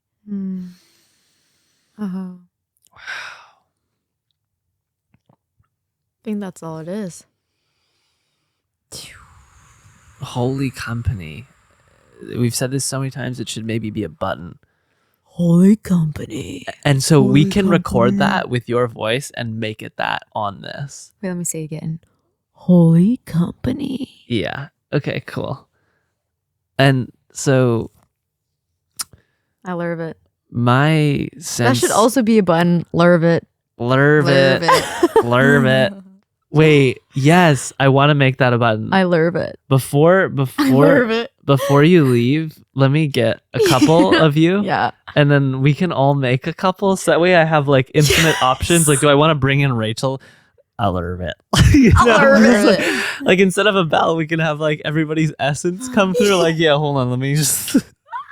Any of these bells works. That's hilarious. Claudia's. Bah! It's so good. It's so It good. is so good. Wow. Spencer even acknowledged how good it is, my brother. Your older He's like, brother? wow, Claudia's really able to do that, isn't she? And I was like, yeah, she's talented. Ray, what we wanted to say about the microphone is that we want you to add your art. Yeah, before knew you it. leave. Yeah, okay, cool. I I knew felt you did it. that. Yeah, so whatever you feel called to, you'll get the opportunity to add your essence to it. And that's the thing, right? Like you come on the ship and you get to leave your physical mark. Wow. Did y'all do those? Yeah, this one I did, and that one Claudia did. Mine is a little It can be spot. as big or as small as you want. I have so many ideas. Yeah, and so Maybe I'll do some light language up on here. I did a whole bunch on this one, except it was more so just like Googling sage quotes, not so much light language. Wow. I Go just ahead. saw all of us through like our inner child lens. Like I just felt my inner child like, Well, imagine if we were like 7. We were all just at the microphones at 7 years old. There's like, I know. And I saw baby Ray and I saw baby Tay. And I was oh, like, so babies. cute. I had a crooked front tooth. It was like, Our inner child. I had a big gap. yeah, that's so cute. Our inner children. Inner children. Would be so proud. Oh, I think about that. Wow. Do you know what's so interesting? proud. Is I've had this reflection before, different phases of my life, where my child self was so pure and so full of love and just like beaming, you know? And then you get into high school and it's like really tricky. And so I remember being in high school, like maybe senior year, my first year in undergrad, and thinking about more so in high school. In college, first year of college, I was like already into like Eckhart Tolle and like The Alchemist and like mindfulness and stuff like this. But I think in high school, it was like I had this moment where I reflected to like my younger self, and I was like, she would not be proud of like me. Whoa. And she would not be like proud of like where I am. That's deep introspection. Wow. I've forever been super deep and introspective. Wow. And I had that moment and I felt this like sadness because it was like, well, here I am. And I tried to like, I'm here because I tried to like fit in. Whoa. Whoa. And I decided, oh, I'm actually like wild. super fucking weird. Let me be popular. And the next year I was popular, you know? And like that happened like going into 6th grade, going into middle school. I was like, wow, I'm actually like really working on. Whoa, that was like a Satori moment for you. Yeah. You were and like, let me just be my own being. Yeah. Whoa. Well, no. In going from like elementary school to middle school, I was like, I'm weird. Let me not be my being. But when you became your being, you were saying you Yeah. like became popular. Yeah. I was able to like do that because I was like, oh, this is what like you want. This is what you achieve. And then I had a moment of being like, what the fuck? Like, I am not proud of who I am. Like, my younger self would not be proud of this version. And then it's like, when I got into facing all the karmic shit and like healing and whatever for the past, I don't even know, years, I can like sit back and reflect and be like, wow, like little Ray is so proud of like where I am because I'm that love and I'm that softness that she is, you know? Wow. And I just got lost there in the middle for a sec. Yeah. Wow. Like I got lost in the soup. But now I found my own noodle and I got out of the soup. Safety noodle. Safety noodle. Safety noodle. And it's cool to think about because I think all of our little selves would be so proud of us. Yeah. Yes. You know? They're like, look at you guys go. Oh, for sure. Oh, you're so. They think we're so cool. They think we're so cool. Carrie reminded me on a call, and it really gave me a sense of peace. She said, I was like, at the end of the calls, I'll usually be like, Carrie, do you have anything else? Like, whatever else spirit wants to say. Mm. And Carrie said, well, your spirit guides are just like jumping up and down, and they're cheering you on, and they're so happy and proud of how far you've come. And it was this moment of just like feeling seen by my own being, I guess you could say, or like my guides. And I've never felt that or had that, but to have that reflection, it was just a moment of, wow, special. I'm feeling my 16 through like 20-year-old self, like all those years, just like so proud and just like, wow, this is everything you've wanted, really. Like everything you've ever wanted is like here right now. Like obviously there's some things that like still haven't been quote unquote achieved or like done, but it's not about that. Yeah. It's about the journey. And these are like the most special moments that I cherish so deeply. The sacred journey. The sacred journey. Wow. And it's like instead of a troll right now, we're like talking to a sweet like Soul. we're talking to like a sweet I don't know what's a good mythological unicorn. They're gonna say cherub. Where yeah, Angel. angel on the roadmap we didn't cross the bridge and get a troll. We crossed the rainbow bridge and got an angel. Who's a good angel? Raphael. Okay. Nice. Uriel, Or Barachio. Haniel. Or Jophiel. Or Haniel. Who's the one that has the sword? Michael. Is that Michael? Yeah. I thought of him today. What's his? Is it Michael something else too? Michael. Or is it Archangel Michael. Archangel Michael. Okay. Wow. Yeah. Those are all archangels that we just mentioned. Wow. Hawkins has calibrated this. Archangel's calibrated at 50,000. Oh, I imagine. Yeah. They're so working one angelic. human, one Jesus Christ calibrates at 1,000. That is 50,000. So it's 50 Christs Yeah. in one. Yeah. Yeah. Yeah. Whoa, man. That's a lot of Christs. You know? Could you The imagine? angelic realm is unreal. And that's one of the lower choirs of the angelic hierarchy. There's 3 hierarchies. Wow. And so seraphim are the top angelic beings. They're literally like right next to source. These are what I would see growing up. They're like Not surprised. red, fiery dragon spirits. And I thought they were demons for a long time because they're not depicted because they're fucking up there. Wow. Yeah. So it goes seraphim, cherubim, virtues, thrones, dominions, principalities, Wow. something else, archangel, then angel. Right. There's archangels and then there's angels. Yeah. This is a classification. Like these words I just don't know anything about. So it's so cool to hear it being spoken. Yeah. It's such an unknown realm to me. And yeah, it's really not normal information. And like the higher you get up in the angelic hierarchy, the less they look like angels. They just look like freaking crazy beings. Like that's why they're really scary, you know, these like higher dimensional, because they're multidimensional. Like the higher dimensional angelic beings are not like, they're not running around looking beautiful like archangels and angels with like wings. You know, like seraphims are like fiery dragon angels. And I imagine they're morphing into like. Oh yeah.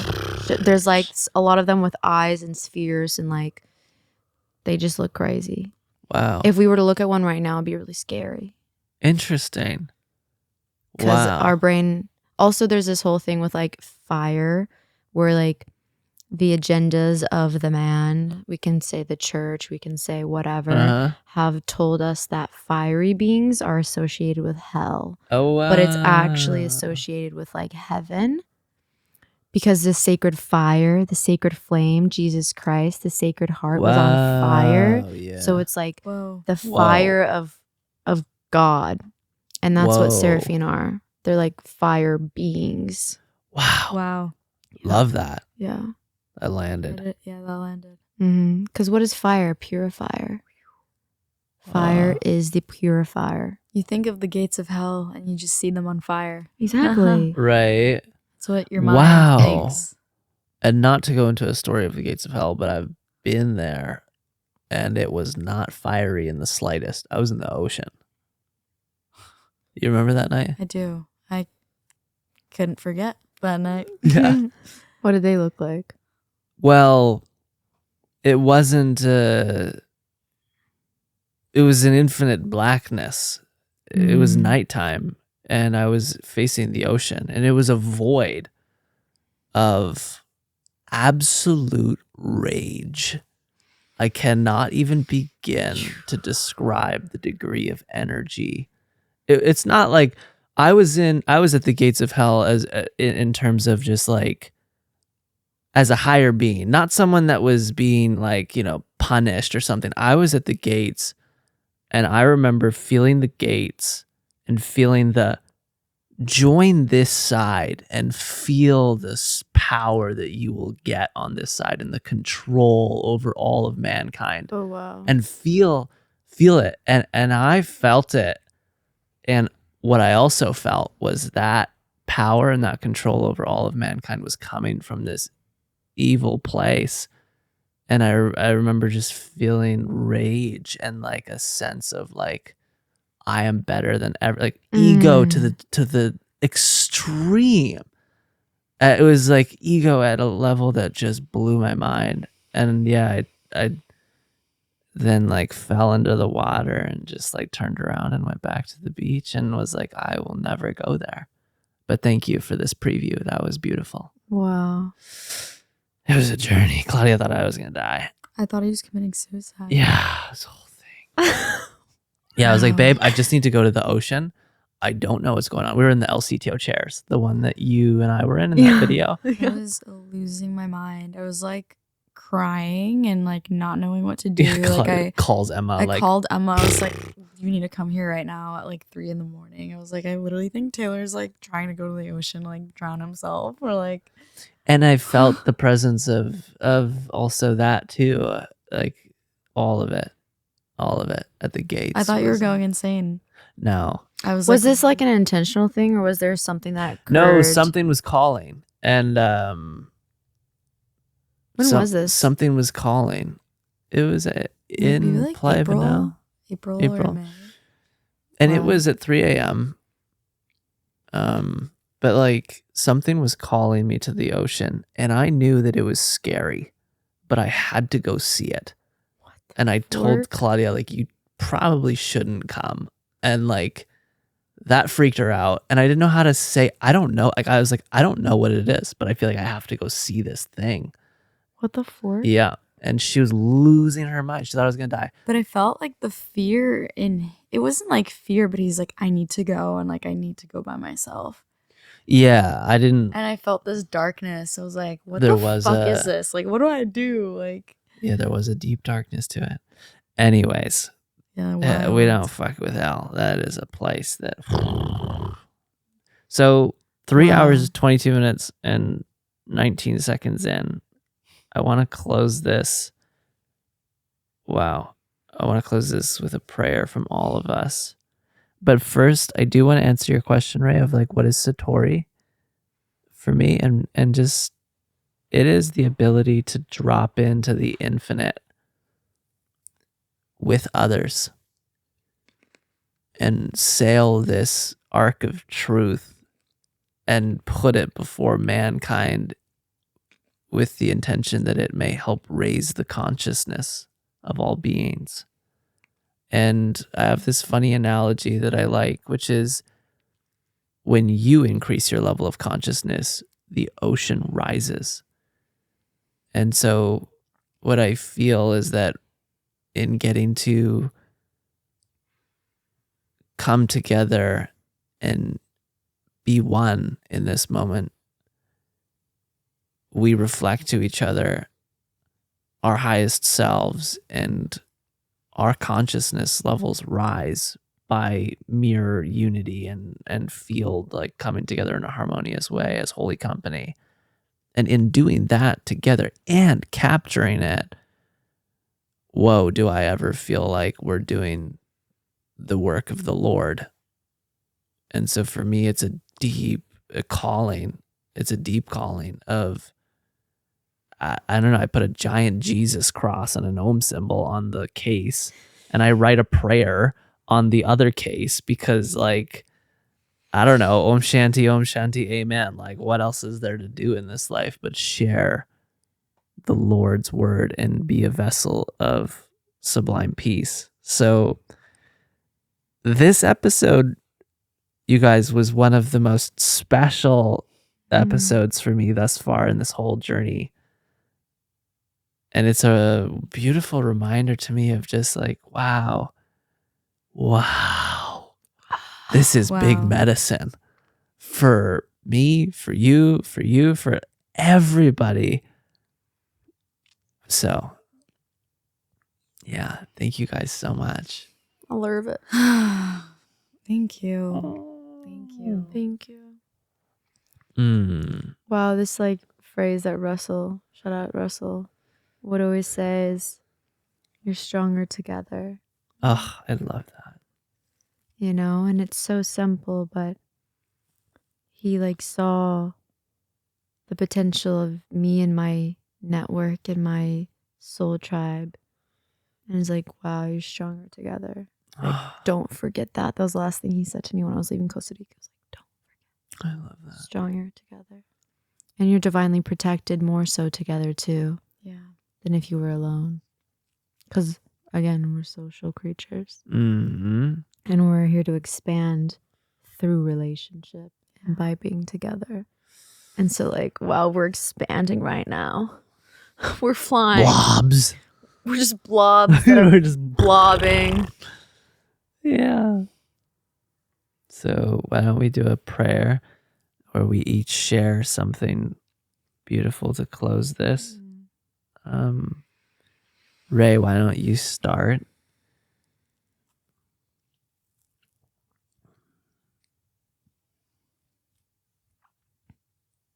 Wow, I'm gonna share a little song.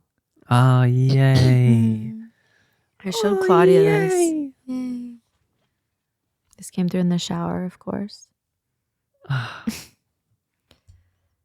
Let me be a vessel for codes and wisdom flowing to and fro.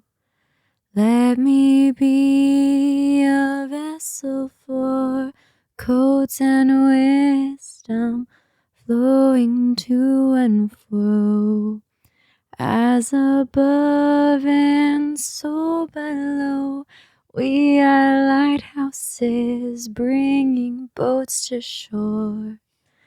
As above and so below, we are lighthouses bringing boats to shore. Choo, choo, choo, choo. Wow. Thank you. Wow.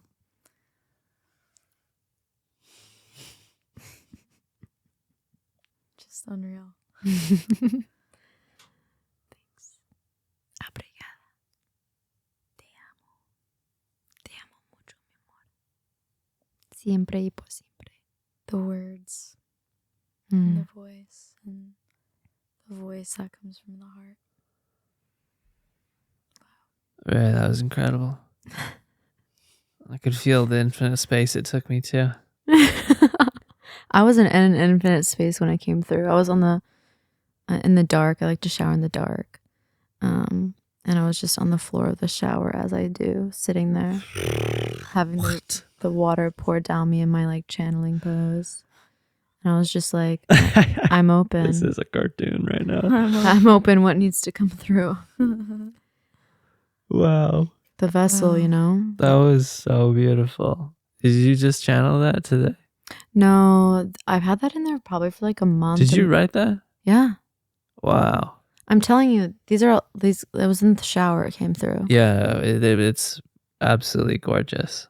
Thank you. Absolutely gorgeous. The second part was that I was writing today when we talked about like the Claudia experience thing where like Jesus came through, and I experienced this thing where Jesus came through, and as I was doing we are lighthouses bringing like boats to shore. That's such a beautiful, like, that's a poem for me. I'm like, wow, that I like saw articulation it. is so beautiful. Yeah.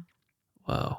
Like we were talking about when we were on the close to like this coming home to self, you know? Yeah. And that's what I think like Wow, coming home to self. Unconditional love is, and like Jesus is like the kingdom of heaven is within. Yeah. You have to come home to self. Yes. To like get there. That's my share. Wow, so beautiful. Thank you. Thank you. I'm going to keep mine short and sweet. May all beings speak their truth and find holy company and follow their hearts. And yeah, I'm super grateful for you guys. I love you. I love you so much. Beautiful. Purity pals. Purity pals. Purity pals. Purity pals. Purity pals. Pew, pew, purity Welcome pals. to Purity Pals. Yay. We're just fairies flying around. What direction? What direction? Divine direction. Wow. Well, I actually want to read the prayer that I wrote on the box. It just came up. To thee, O Lord, I pray. Make me an instrument of thy sublime peace. May all beings live upon this world as brothers and sisters in full remembrance that they are in this world but not of it. By thy grace may Maya's veil be lifted for all, revealing thy ineffable beauty, radiating from all that is. And I'll close this off with a little just freestyle because I can't fully read this handwriting. It's quite far away. But you were trying to read it. Yeah, I was trying to read it. Give me the strength to show up and be there for all of mankind as an instrument of thy sublime peace, and to navigate this ship in a way that is aligned with thy will, and to be that which I am, and allow all other beings that I cross paths with to allow them to be that which they are. And may we all just inspire each other to be that which we are. Amen.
Production.